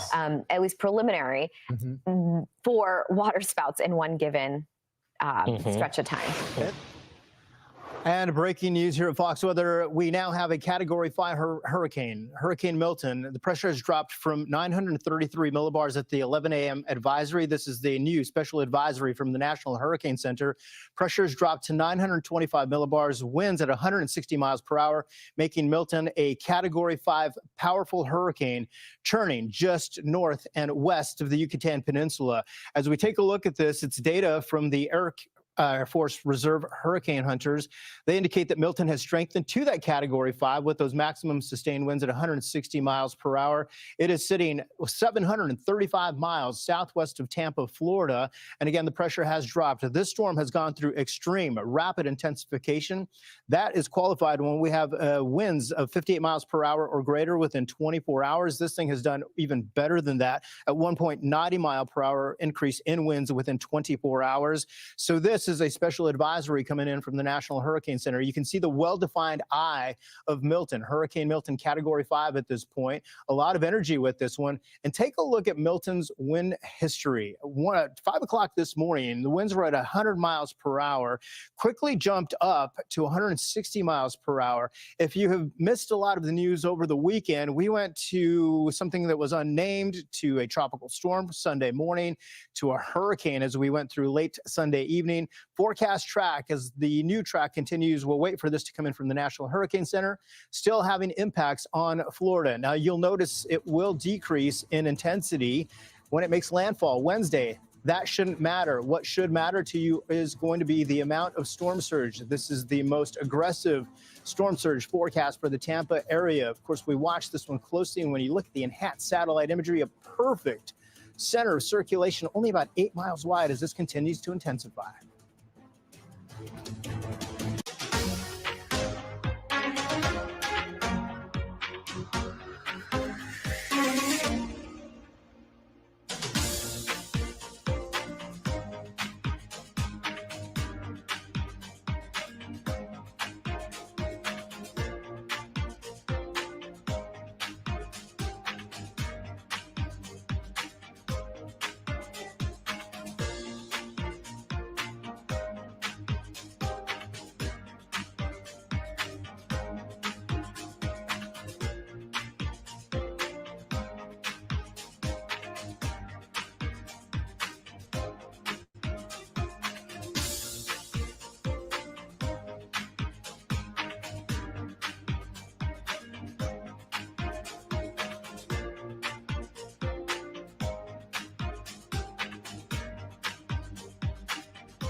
know that many Floridians are still trying to recover from Hurricane Helene, and your plans for Milton need to reflect that.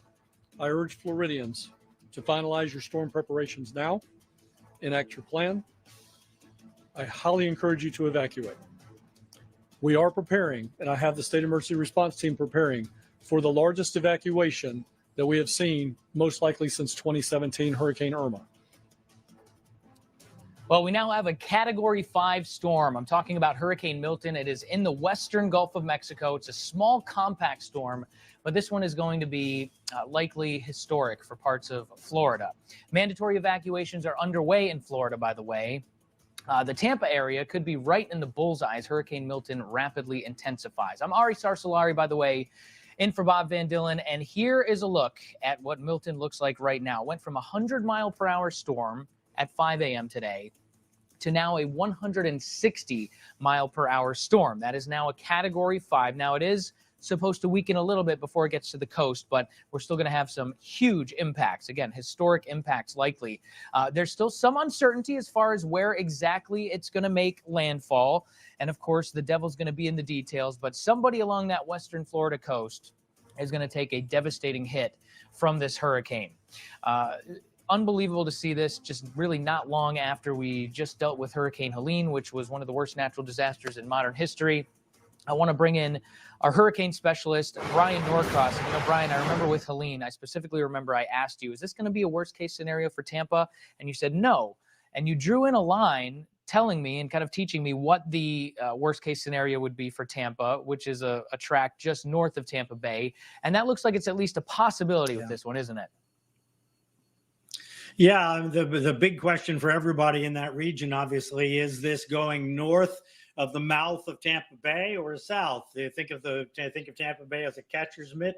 If it goes north and you're pushing the water in, Tampa Bay catches that water, and it has nothing to do but go up and flood significant areas around and inside Tampa Bay, not to mention the beaches, obviously. If it goes just south, then most of the push of the water is out Tampa Bay, and you don't get the same issues. You still can have some storm surge flooding because the water inside Tampa Bay can move side to side as well, but the degree is just night and day. And that difference is really not much more than a wobble. So we can never forecast those wobbles. So there's just no way to tell at this point. But yes, you have to go all the way back to 1848 really to get this maximum storm surge sort of event. In 1921, there was a bad storm, a terrible storm, but 1848 was the big one with 15 feet of water downtown Tampa. What is downtown Tampa now? All right, let's take a look at this incredible hurricane. There it is there.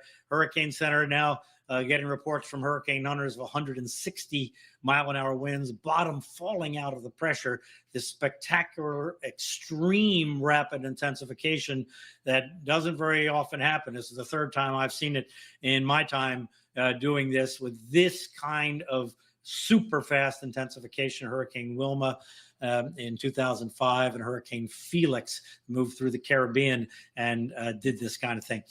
Moving east-southeast at 9 is the latest report. So it's still sinking south a little bit, and that sinking south is keeping it in more pristine kind of atmosphere down here and away from these strong upper level winds that you can see blowing up there. As a matter of fact, the strong upper level winds are actually helping evacuate air out of the top of the hurricane, which allows more air to rush in underneath. So it's just found a slice of atmosphere and water that's extremely conducive. Looking close up, you'll just never see a hurricane much more classic in its design. We also have this going on up here, which is interesting. This is part of a front we'll talk about here in just a moment that apparently is deflecting it a little bit south. There's the way the track has been wobbling around. As I said, these wobbles like this can make the difference between north or south of Tampa Bay when we get downstream here. There you see the movement, though it's still sinking a little bit closer to Mexico here. So hurricane warnings in effect for this northern coast here of Mexico. There's the wind analysis from the model. You see the strongest winds are back in here. it looks like right now, but you can see how close they're going to come to Mexico. That's why they have the hurricane warnings in effect there. All right, so here's the forecast. The idea is it's already a Category 5 and maintaining Category 5 nominally through tonight.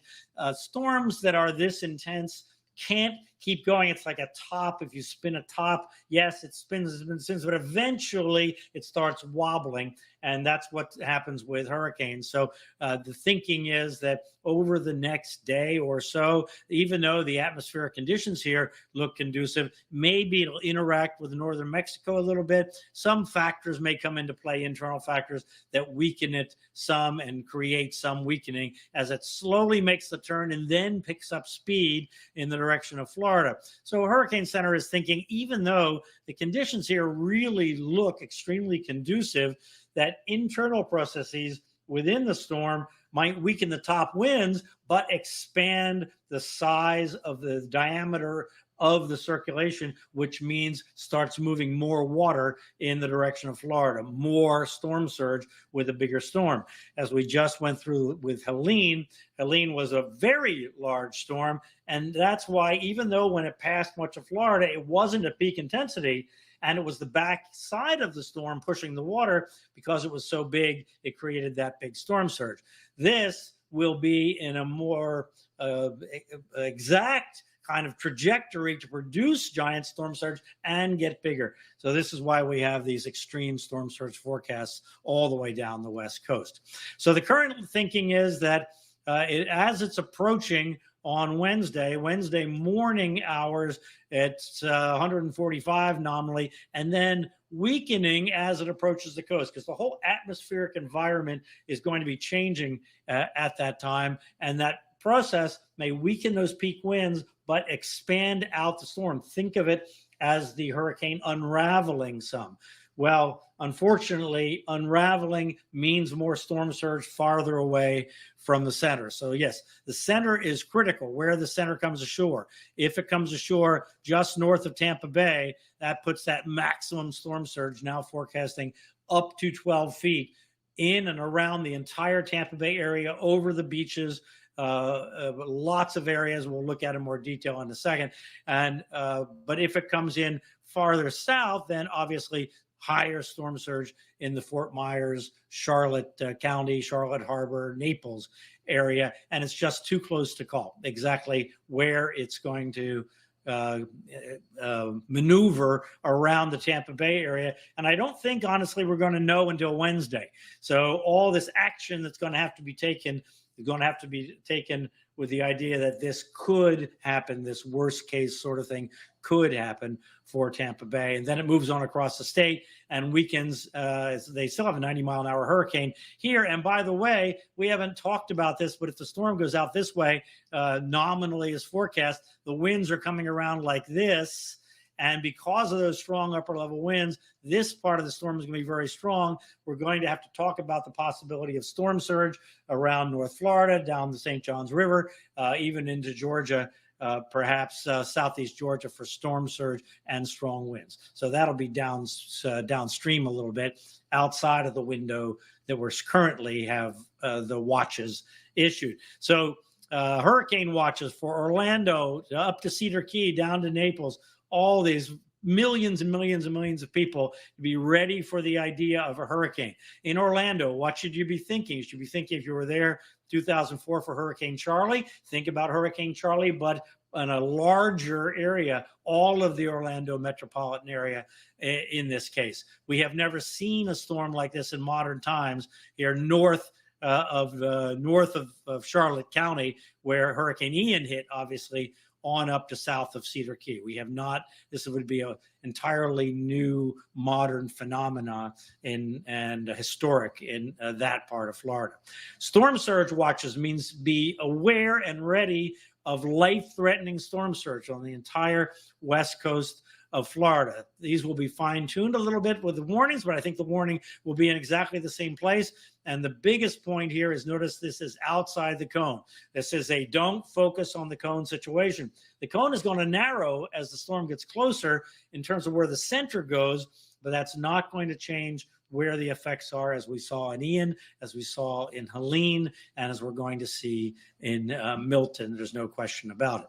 And the Tampa Bay, I don't want anybody to look at the numbers up here are not important. It's the colors. Just look at the yellows, oranges, and reds, and all these areas in the east side of Hillsborough Bay, downtown Tampa, Davis Island up here, the Mid-Bay Causeway, all underwater here, Tampa International Airport over here, East Pinellas, all of the coastal areas here. If this comes in to the north up here, north of Clearwater, we're talking about water going over all those beach areas and on up into Tampa Bay, and the vast part of the populated area, important areas in Tampa Bay will be underwater. So this is an unprecedented modern time possibility at this point. Same story here around, once again, around the Fort Myers, Punta Gorda, Charlotte Harbor area. If the storm is a little farther south, you're going to get the maximum surge in here. And look at this. This is Fort Myers Beach underwater again. Sanibel up to Captiva, Pine Island, all these areas, even the Cape here, Cape Coral, large parts have that possibility at this point, not to mention downtown Fort Myers, again, after flooding during Helene. So it just depends on exactly where in the cone this center tracks, but the threat is significant. Again, on the entire west coast of Florida, evacuation orders are going to be the order of the day today and tomorrow, and then everybody needs to be in their place, and then we'll see what happens on Wednesday. The model's going down the cone as you would expect here. This is the key thing here. Look at this. This is that loop current that we talked about in Helene, where it's like extra energy for the hurricane as it moves over that. Then we'll just see what we have left. We expect an expanding storm at that point. The consensus is not down the middle of the cone as normal. The Hurricane Center's analysis is that the lines, the spaghetti lines, are too far south. So that's why they have the cone a little farther north. We'll see. All this is going to get fine-tuned, plus or minus, here as we go through today and tomorrow. The GFS models, we don't have the European uncertainty models until the storm crosses this line here. But notice they're kind of to the left of the cone. So we'll see. The idea is what the cone means is that we're not sure about exactly where it's going to go. In terms of timing, though, notice that some move it faster and some move it slower. So we're saying Wednesday evening, but yes, could be Wednesday afternoon. Yes, it could be later overnight. So what's going on here? Here's the dry air up to the north, and here are the strong winds up here. The fact that this has dipped farther south away from those winds has allowed it to intensify, and now moving up into the cone. And this is where all this dry air and the stronger winds are going to come into play as we get closer.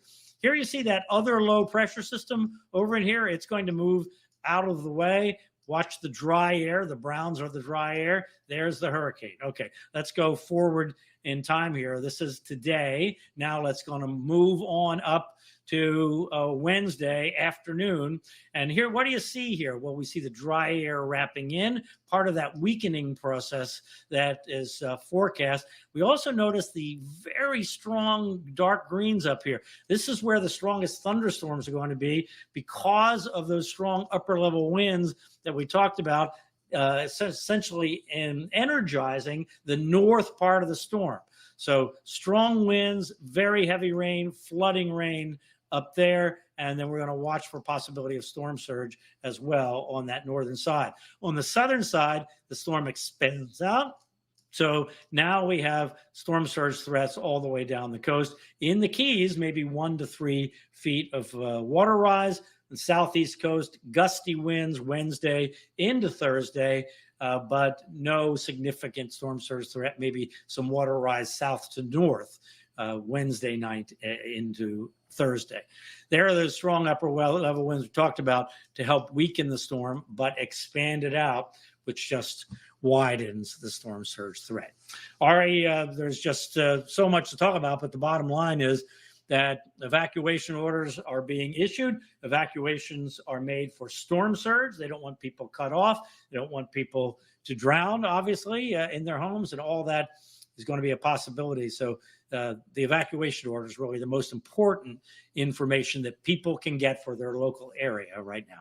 Yeah, we have to prepare for the worst, that's for sure. And who knows, maybe in the Tampa area, Exactly. maybe we get lucky. Maybe the storm goes a little farther toward the south. And then, of course, that's a worse situation for Fort Myers. But, you know, there are a lot of different possibilities that still could happen. But I'm glad people are preparing for the worst. That is Brian Norcross, our hurricane expert. Thank you so much. All right, coming up after the break, we're going to dive back into Milton's forecast even more. Talk, you know, in detail about who could see the worst storm surge. We're also going to talk to a lot of local officials from some of these different spots along the western Florida coast. You know, not only spots that were not terribly badly affected by Helene, but also spots that really took a nasty hit from Helene and are still cleaning up. More coming up right after the break.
I'd urge Floridians to take this storm very seriously. Do not get wedded to the cone.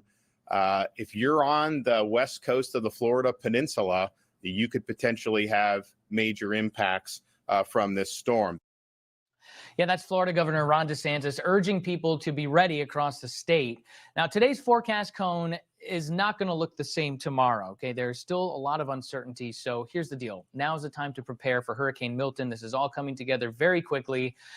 Welcome back to Fox Weather's continuing coverage of Hurricane Milton. We've got mandatory evacuations that are already in effect as this rapidly intensifying storm marches across the Gulf toward Florida.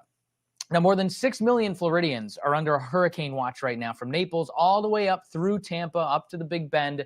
You know, a lot of these communities were just impacted, and not just impacted. I'm talking impacted very heavily to a historical degree by Hurricane Helene.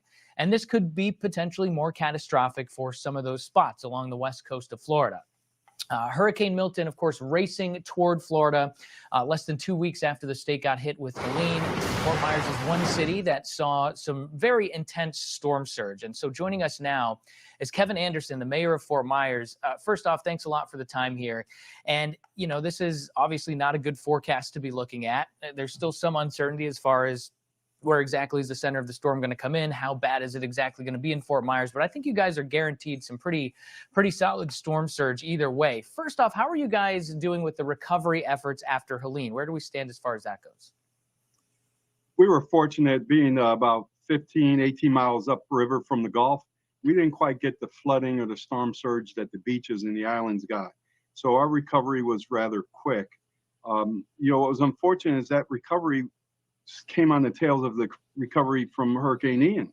And even though Ian was 2 years ago, we still haven't fully recovered from that storm. So how are you really preparing the city for when Milton arrives? Because this is going to come together really fast. As we normally do, our crews get out there, we're picking up any debris, we're checking the storm drains to make sure they're not clogged, they're free flowing. We've communicated to our residents. You know, a lot of what happens now depends on the steps they take as individuals. The city has done its part, and now we're ready to respond after the storm passes. Yeah, you mentioned it's what they do as individuals, but you know, I'm curious, are you worried about people kind of getting storm fatigue after it's been so active here? And not only just the storm fatigue, but just the people get complacent because, you know, like Irma, they said there was going to be 14-foot storm surge. There wasn't. And then Ian comes along and they say storm surge, people don't pay attention. And unfortunately, we lost lives because of it. So, you know, the best thing people can do is always plan for the worst storm and then, you know, pray for the better storm. All right. I really do appreciate the time there. That is City of Fort Myers, Florida Mayor Kevin Anderson. Appreciate it. Thank you. Thank you. All right, let's talk about Central Florida a little bit here. Of course, they're sitting squarely in the forecast track of Hurricane Milton. You know, this really has the potential to be catastrophic for the Tampa-St. Pete region. It's not guaranteed that it's going to be, but the potential it definitely exists. This is going to be a very difficult one to forecast. You look at the storm surge forecast here, and you're seeing some video from Hurricane Helene here on the down below me in Tampa Bay. Keep in mind, Hurricane Helene, the center of it was very far away. It was like 80, 90 miles to the west of the coast. It was a big enough storm that it brought in that record storm surge into parts of Tampa Bay. This one has the potential to really be just a lot worse for the Tampa Bay area, especially if that eye of the storm comes in a little bit north of Tampa Bay. Keep in mind, the whole thing is spinning counterclockwise. That would push so much water into Tampa Bay here, and that's why we're so concerned. Now, it is possible that the storm eye or the center of it could come in south of Tampa Bay. Of course, that would be a worse situation for places like Fort Myers, possibly Sarasota, depending on the exact track. But just to zoom in here, I mean, I think Norcross did a really great job of explaining this. Obviously, he's talking about Tampa Bay acting like a catcher's mitt. You know, and this is why the center of the storm's forecast is so ridiculously important as far as how bad the storm surge is going to be. That's the number one thing that we're the most concerned about with this storm. Now, obviously, if we have a Category 3-ish hurricane that's making landfall anywhere close to that, you're going to have a lot of wind impacts, and there's going to be a lot of rain around as well. We've had some rain around over the last couple of days. It'll still be around through the rest of today, a little bit on and off tomorrow. And that's going to, you know, kind of keep that ground a little bit soaked. So when the actual storm comes through, we're going to have basically everything on the table here as far as possibilities go. You know, we're talking about the big storm surge. We're going to have big time wind that will cause power damage, power outages for a lot of people, not only along the coast, but also pretty far inland over toward places like Orlando. This has the potential to be a real buzzsaw storm. Again, what we're talking about here when it comes to the center of the storm's forecast is that there's still a lot of uncertainty. Keep in mind, this is just one forecast model. This particular forecast model is showing the center of the storm coming pretty much right into Tampa Bay, which would not be a good situation. I would say it would be a little bit worse as far as storm surge goes if the center ends up just a little bit north of Tampa Bay. That would be worse for Tampa, Sarasota. But yes, this is going to move across the peninsula there in Florida. It's going to have some extremely devastating wind that will cause some long-lasting power outages. There's the forecast cone, by the way. And so what the forecast cone means, you got to just keep this in mind. The center of the storm really could go anywhere here.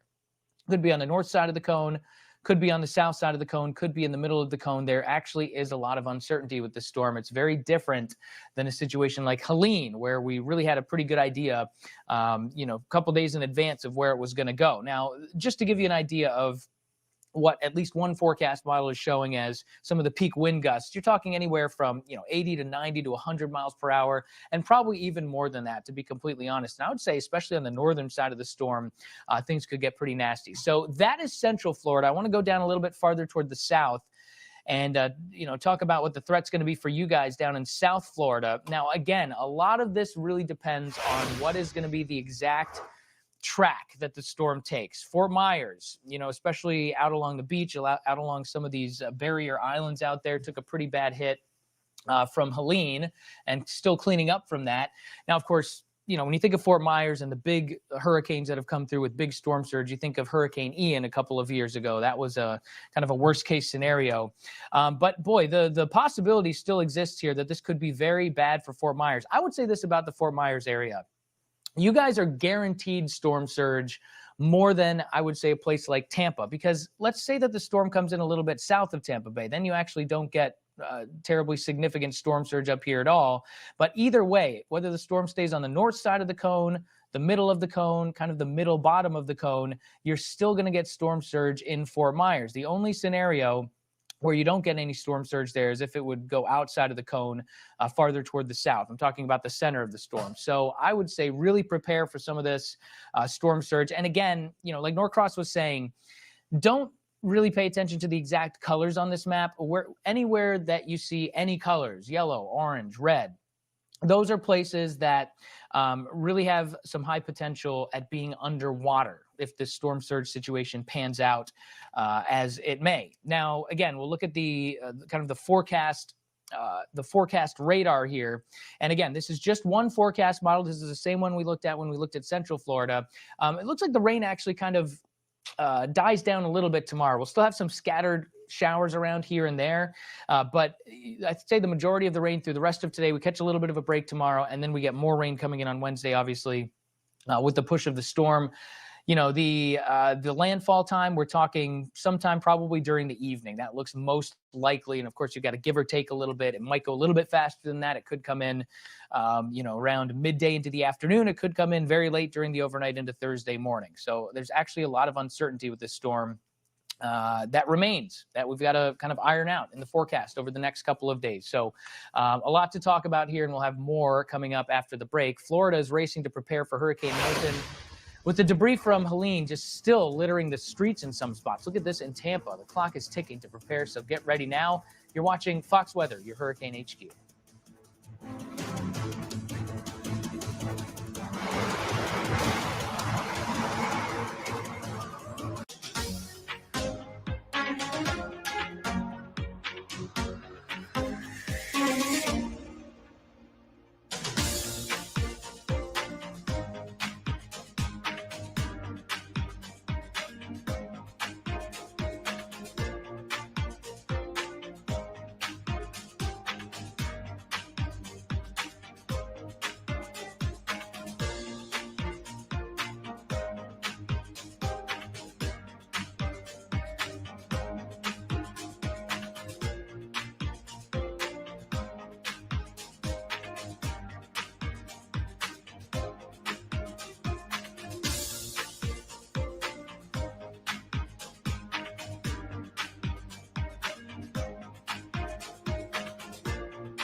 If you are not feeling comfortable, if your home is not safe to live in, it's good to find another place to go, whether it's with friends or a hotel. The path comes right over us, so I'm hoping it changes a little bit so we don't get all the rain, but we see what the constant rain can do. It just floods the area.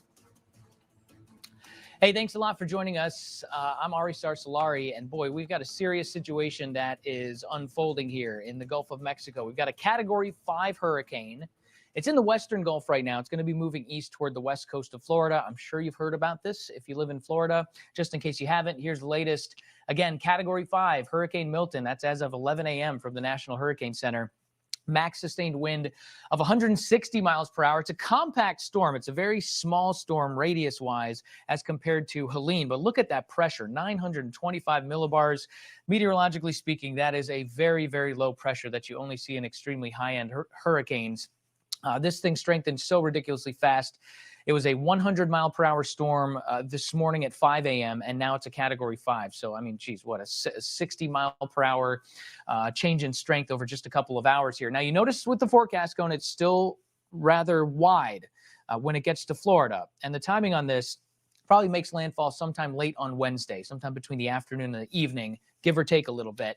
I want to go out to Fox Weather's Mike Seidel right now. He is in the Tampa Bay region. He's at Madeira Beach, which is all the way on the west side of town there, kind of a barrier island, if I'm not mistaken. Pinellas County, this is one of the spots that took a pretty devastating hit, to say the least, from Helene. How does it look out there right now, Mike? I mean, between the cleanup from Helene and preparing for this, I mean, what are people doing?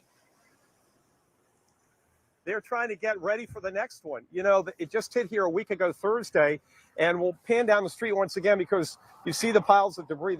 This is a new pile, and as far as the eye can see, basically, down Gulf Boulevard, looking north towards Reddington and those areas, all you have is debris. Now, we've had escorts, police escorts of dump trucks. I want to show you some video from that earlier, and what they've been doing is taking the dump trucks up and down Gulf Boulevard and getting them loaded up with debris and getting it out of here to a landfill, because what they don't want is the surge to come in with hurricane force wind gusts, and we got blowing sand already. We've got gusty winds from the east, about 15, 20 miles an hour. They don't want this debris to become projectiles or float away, because that's what's going to happen. Regardless of where the hurricane comes in, really, there's going to be water here. The depth is in question, although right now the Hurricane Center is forecasting a storm surge here between 8 and 12 feet. We'll see if those numbers go up. The only promising thing is the official forecast does weaken the hurricane from a now Cat 5 down to a mid-range Cat 3 before landfall on Wednesday. So that saves us a little bit of wind. Let's keep our fingers crossed. Here's what you see. All this sand was on the streets here in Madeira Beach from Thursday a week ago when we had that surge come in. I estimated, based on talking to locals and how high the water got on buildings, at about 9 to 10 feet. I've checked all these buildings here. They're all stucco. I can't find a water line. So unlike river flooding where the water stays up for a while, the surge comes up and goes and you have the waves sloshing around, so you don't have a line of debris, or I haven't seen any around here. So locals have been coming in and filling up sandbags.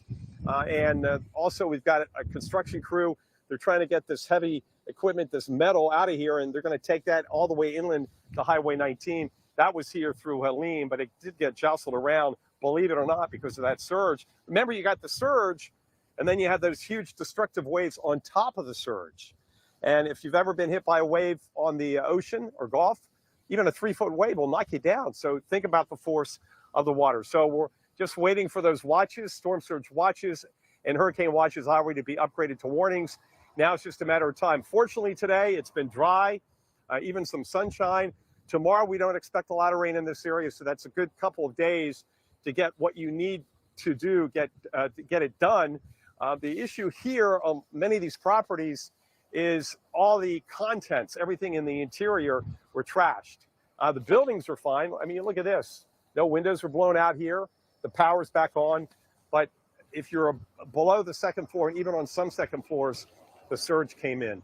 So we were just, planning for the worst, hoping for the best. Maybe that shear will kick in a bit earlier, and then we won't have as much wind. But I don't see any way at this point we're going to get around just a disastrous surge, maybe even higher than the surge from Helene was almost 2 weeks ago. And remember, Helene took a direct hit into the Big Bend of Florida, and not here. They got the push, and the winds gusted 60, 70 miles an hour. So we're looking at potentially a higher surge.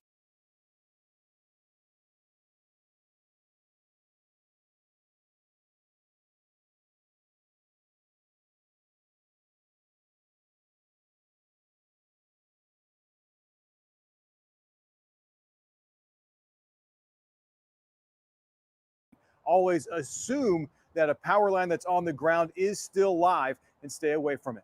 Reporting in Orlando, Bob Hazen, West 2 News. Osceola County emergency leaders are urging everyone to finish up their preparations now. They also say people who live in areas vulnerable to flooding should be especially mindful. From what I'm hearing, it sounds like people are taking this storm seriously. We're extremely grateful to hear this and want to encourage everyone to continue to prep for the safety of themselves, their family, and the businesses. Currently, there are no evacuations in effect for Osceola County. However, residents who live in low-lying areas, flood-prone areas, and manufactured homes, partially with structural issues, should pay close attention to this forecast and close attention to our updates and be ready to evacuate if needed to act. Leaders say Kissimmee, St. Cloud, and Osceola County distributed more than 100,000 sandbags this past weekend. All right, we talk a lot about the Gulf Coast and the threat of the devastating storm surge along that region, but so many communities that are inland are also concerned about flooding. Well, especially Edgewater, where neighborhoods have already been dealing with so much standing water just from all the rain that we have had. That's where we find West 2's Pamela Combe. And Pamela, the city's doing everything in their power to reduce the flood risk, but the standing water, even just behind you right now, really tells the picture. It does. I mean, they're doing everything they can. They're clearing out those culverts, ditches, they're cutting down tree limbs, but you know, their best efforts, they put this berm up right behind me to kind of help keep the water in there and from going onto the road. But even then, I mean, it's managing to get onto the road, and lots like this one, I mean, they're saturated. It kind of looks like a pond, a lake, with the water almost reaching the berm. And it'll only continue to rain. These water levels will rise, and this will continue to pour water onto the roads. So the city is keeping an eye on these spots. They'll continue to build on the berms if they need to. This will help retain the water and keep it from going into people's homes. Later today, the city will be meeting to discuss other short-term solutions like continuing routine maintenance and officially declaring a state of emergency. I've had discussions with the city manager about declaring a state of emergency for a period of 60 days that can be extended for our retention areas and canal drainage system to make sure that everyone in the community knows that we're doing something about it, and the state will know that this is a true issue, and we'll have a report on that tonight at the council meeting. The mayor tells us he's been driving around with Public Works and all the water is draining and flowing as it's supposed to, but they will be keeping an eye on sites like this one. And tomorrow, he tells us they have a large group of volunteers that will be meeting up at their Mango Tree sandbag site location from 3 to 7 p.m. They'll be filling up sandbags to give out to anyone. They'll also be delivering it to people's homes, to anyone who can't go out to those sites. Reporting live in Edgewater, Pamela Combe, West 2 News. Pamela, thank you. Almost every county in our area will have spots for you to get sandbags today. Orange County has a handful of sites. We've posted them on your screen: Orlando, Winter Park, Winter Garden, and Apopka. There are 4 sandbag locations opening in Brevard County, Wickham Park, Chain of Lakes Park, Mitch Ellington Park, and Eastern Florida State College's Palm Bay campus. Osceola County has 2 sandbag locations, one at Osceola Heritage Park and one at Celebration Athletic and Recreation Complex. We do have a complete list of Central Florida sandbag locations on wesh.com. All right, Give Kids the World Resort is closing the village to families tomorrow. They posted on social media that the safety of our families, volunteers, and storytellers is always our top priority. They also said that they are arranging travel home for the families that are staying there right now. They say that their tentative plan is to reopen on Sunday, but they are monitoring the storm to see if that needs to change. Of course, stay with us. We'll have the latest on Hurricane Milton coming up after the break.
Hurricane Milton is getting stronger with each second it spends over the warm water there in the Gulf. Our weather team has been tracking the path of this storm. We're going to get to them in just minutes, but it is expected to make landfall in the Tampa area before continuing over to Orlando. And so many people in the storm's path are still recovering from Helene. They're getting ready to deal with another battle with Mother Nature. NBC's Marissa Parra takes us to Tampa as people are making all those last-minute preparations. I'm Marissa Parra reporting from Tampa and Hillsborough County, which is one of the over 50 counties under a state of emergency in Florida. We are seeing mandatory evacuations up and down the Gulf Coast. Governor Ron DeSantis is expecting a mass amount of people to evacuate. They're actually thinking this could be the largest amount of evacuations that we have seen in the state of Florida since Hurricane Irma in 2017, when nearly 7 million people took to the roads. Another thing that the state is keeping a very close eye on are those debris piles left over from Hurricane Helene. Remember, these are communities that are left vulnerable from that hurricane just over 1 week ago, and even Hurricane Debbie in August. So a big concern here are those debris piles, which Governor Ron DeSantis says is going to be a 24/7 job to clear. Normally, it would take months to clear that kind of debris, which of course poses a risk as projectiles. Now they have a matter of days. Governor DeSantis says the state deployed around 800 National Guard members to areas that were hit by Helene, but he says he is in the process of sending thousands more. Waste and landfill sites have been ordered to stay open through the night 24/7 to let people and state assets drop off debris. All right, we've been talking a lot about preparation all morning long and over the weekend as well. It can be a lot to process for a lot of folks, especially people who are going through their first hurricane. Jason Guy joins us now with what you need to know to be ready. We know so many people move to Central Florida every month, and this could be their first storm. Yeah, and it's a great reminder for those of us who've been here. I've been in this area for 15 years, but I always want to go through this list because it's about keeping us safe, our family safe, and our property safe. So let's start here with knowing the flood zone, because it's going to help you figure out your risk level. Check out flood advisories on our website, wesh.com, or on the WESH 2 News mobile app. And when it comes to evacuating, don't wait too long. Follow those official alerts. If you're told to leave, do it early and get to a safer place like a shelter. You might need sandbags to keep water out of your home, especially around doors and if you have some low spots. You know what it's like on an afternoon when we get a thunderstorm? What happens normally if you get some water ponding in areas around your yard or on your driveway? Maybe bring out those sandbags. We have shelter locations and sandbag locations right now on our website. And this is very important to get that emergency kit ready. Include non-perishable food, extra water, and any prescription medication to last you at least 3 days. You'll also want to keep your vehicle's gas tank full. That's for any possible power outages or any time you may need to evacuate. You'll be able to charge your phone in your car too. Just keep that in mind if you do lose power in your home. Also, gather those essential items. You're going to need flashlights if there's a power outage, more batteries for those, and you'll want the batteries for the weather radio so you can stay informed. And staying on top of all of these things, make sure that everything's set before this storm hits. It means not only protecting your home, but also keeping yourself and your loved ones safe. Back to you. Great reminders, Jason, across the board. I'm making a mental list of things that I have to get done this afternoon because, you know, we're going to be working quite a bit, but we have to also secure our properties. We've been talking about getting our pets situated. Kids, both of you guys have we all are doing the same things you guys are doing at home. Well, we do want to bring in meteorologist Eric Burris and Kellyanne Klaus now to talk about this hurricane, because Hurricane Milton is a Category 5 hurricane, which I think is surprising in a lot of different ways, because was this storm ever initially predicted to reach Category 5 status? It wasn't even supposed to be a thing. I mean, you know, when you think about it, Kellyanne, you and I were chatting, like, what was it, Friday morning? Yep. And it was looking like it was going to be a rain event. And then all of a sudden, the models started waking up to something. It was very interesting to see. And now all of a sudden, they're like, okay, yeah, there's something there. And in fact, Milton was like, okay, we're going to be a Category 5 hurricane. And so quickly. I have a question. Helene was in this kind of same region of water, presumably similar temperatures. Right. What about this one is making it intensify as quickly and as... The atmosphere is in a completely different state, north, south, east, and west of the Gulf of Mexico. So it's in the same spot water temperatures are hot, but there's a very different ventilation in the upper levels of the atmosphere. So that's also going to protect the Carolinas from getting another flooding event. So it's all kind of working in a different way. Let's look at the satellite imagery and just kind of see where we're at right now. The latest advisory came in about an hour ago, upgrading Milton to a Category 5 intensity. Maximum sustained winds are at 160 miles an hour. Now, just to address the sea surface temperatures, it's October after all, but we still have mid-80s out ahead of the storm system. That is plenty sufficient for not only development, but for maintaining intensification. Now, I just want to show you the raw data from the hurricane hunters. There's the center of circulation. The hurricane hunters are headed inbound. They're on kind of a final approach for one more core pass before they have to go land and refuel. This data is the SFMR. It is a microwave beam that they actually measure wind speeds based off of all things, the sea spray on the ocean. Earlier, they actually registered winds well over 160 miles an hour, just to be honest with you. Hurricane Center went a little more conservative just because they want to make sure, do this one additional core pass and see what it looks like. So it's a Category 5 now. The expectation is as it approaches Florida, there's a little bit of wind shear, which would weaken it down to a Category 3 or even a Category 4, makes landfall late Wednesday, crosses over our area as a Category 1 or Category 2 storm system, and then exits off the East Coast. But it's important to note in our area, wind gusts are going to be running hurricane force, 74 to 110 miles an hour, which means by 9 a.m. Wednesday, you need to be where you're going to be. Here's the arrival times for the worst of the weather. In yellow, Orlando south and west. Wednesday early evening, the worst of the weather moves in. Wednesday late evening from Orlando north and east, okay? But again, by 9 a.m. or so on Wednesday, I want you locked in your safe space wherever you're going to ride this storm out, because it will get progressively worse kind of hour by hour thereafter. That said, Kellyanne, that's just one piece of it. Then there's the whole tornado threat we have. Yeah, and I feel like we haven't really talked a lot about that aspect throughout the morning, just because we've been really focusing on Milton rapidly intensifying and what we could see here in Central Florida. Now, today, not looking at any sort of severe weather threat. Tomorrow, there's an isolated chance from Sumter County, Lake County, down into Polk County. But as we go into Wednesday, as the core of the storm gets closer to us, we'll have a lot more rotation, a lot more friction, which will lead to the potential of spin-ups, tornadoes. And on Wednesday, it's looking like it's scattered at that point, likely to go up as we get more information. The other aspect that we're looking at is the flooding potential. We've already had rain over the past couple of days. We're expected to see more today, tomorrow. We're watching it. It's a little bit more possible tomorrow, but on Wednesday, it's likely. And it's not just for one Central Florida location. It's for all Central Florida locations. So flooding, especially in low-lying areas, will be likely. At times, we could receive higher than 8 inches of precipitation, 5 to 8 at times, and for some about 3 to 5 inches of precipitation. So do the preps that you need to do now while it's quiet in terms of we're not tracking a hurricane in Central Florida yet, but it's raining outside. Here's a look at Port Canaveral. Thanks to our friends over at Rusty's at the Port. Cruise ships in the distance, but it's pouring outside. We have steady rainfall, some pockets of heavier rain moving in from the Atlantic.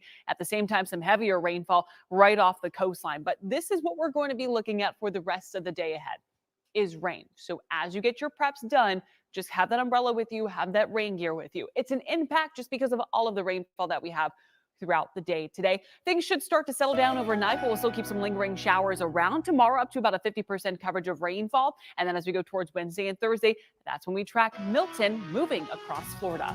More after the break.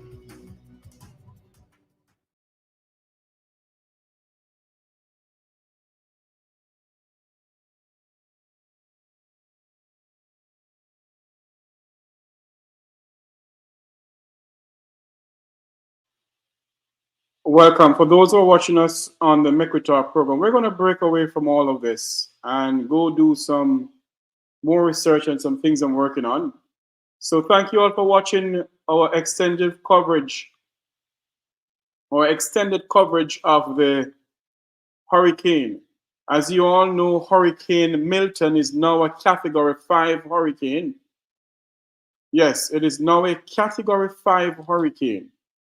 As you all know, that Hurricane Milton is now a Category 5 hurricane. This is Make We Talk Breaking News.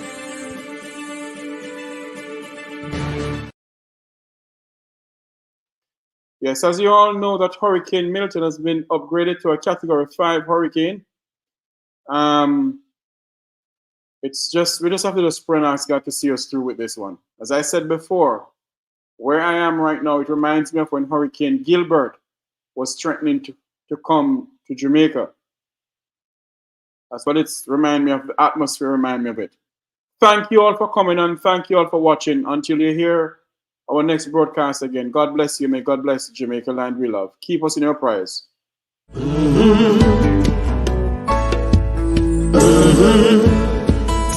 When the game gets rough and this life just seems so tough, make we talk, my people, make we talk. When this town becomes an ugly place, don't let it erase the smile from your face. Make we talk, people, make we talk. Conversation is the key, a guiding light for you and me. Spark a talk and you will see conflict solver A to Z. World leaders master the art of self-defense just by talk. So people, make we talk. Hey.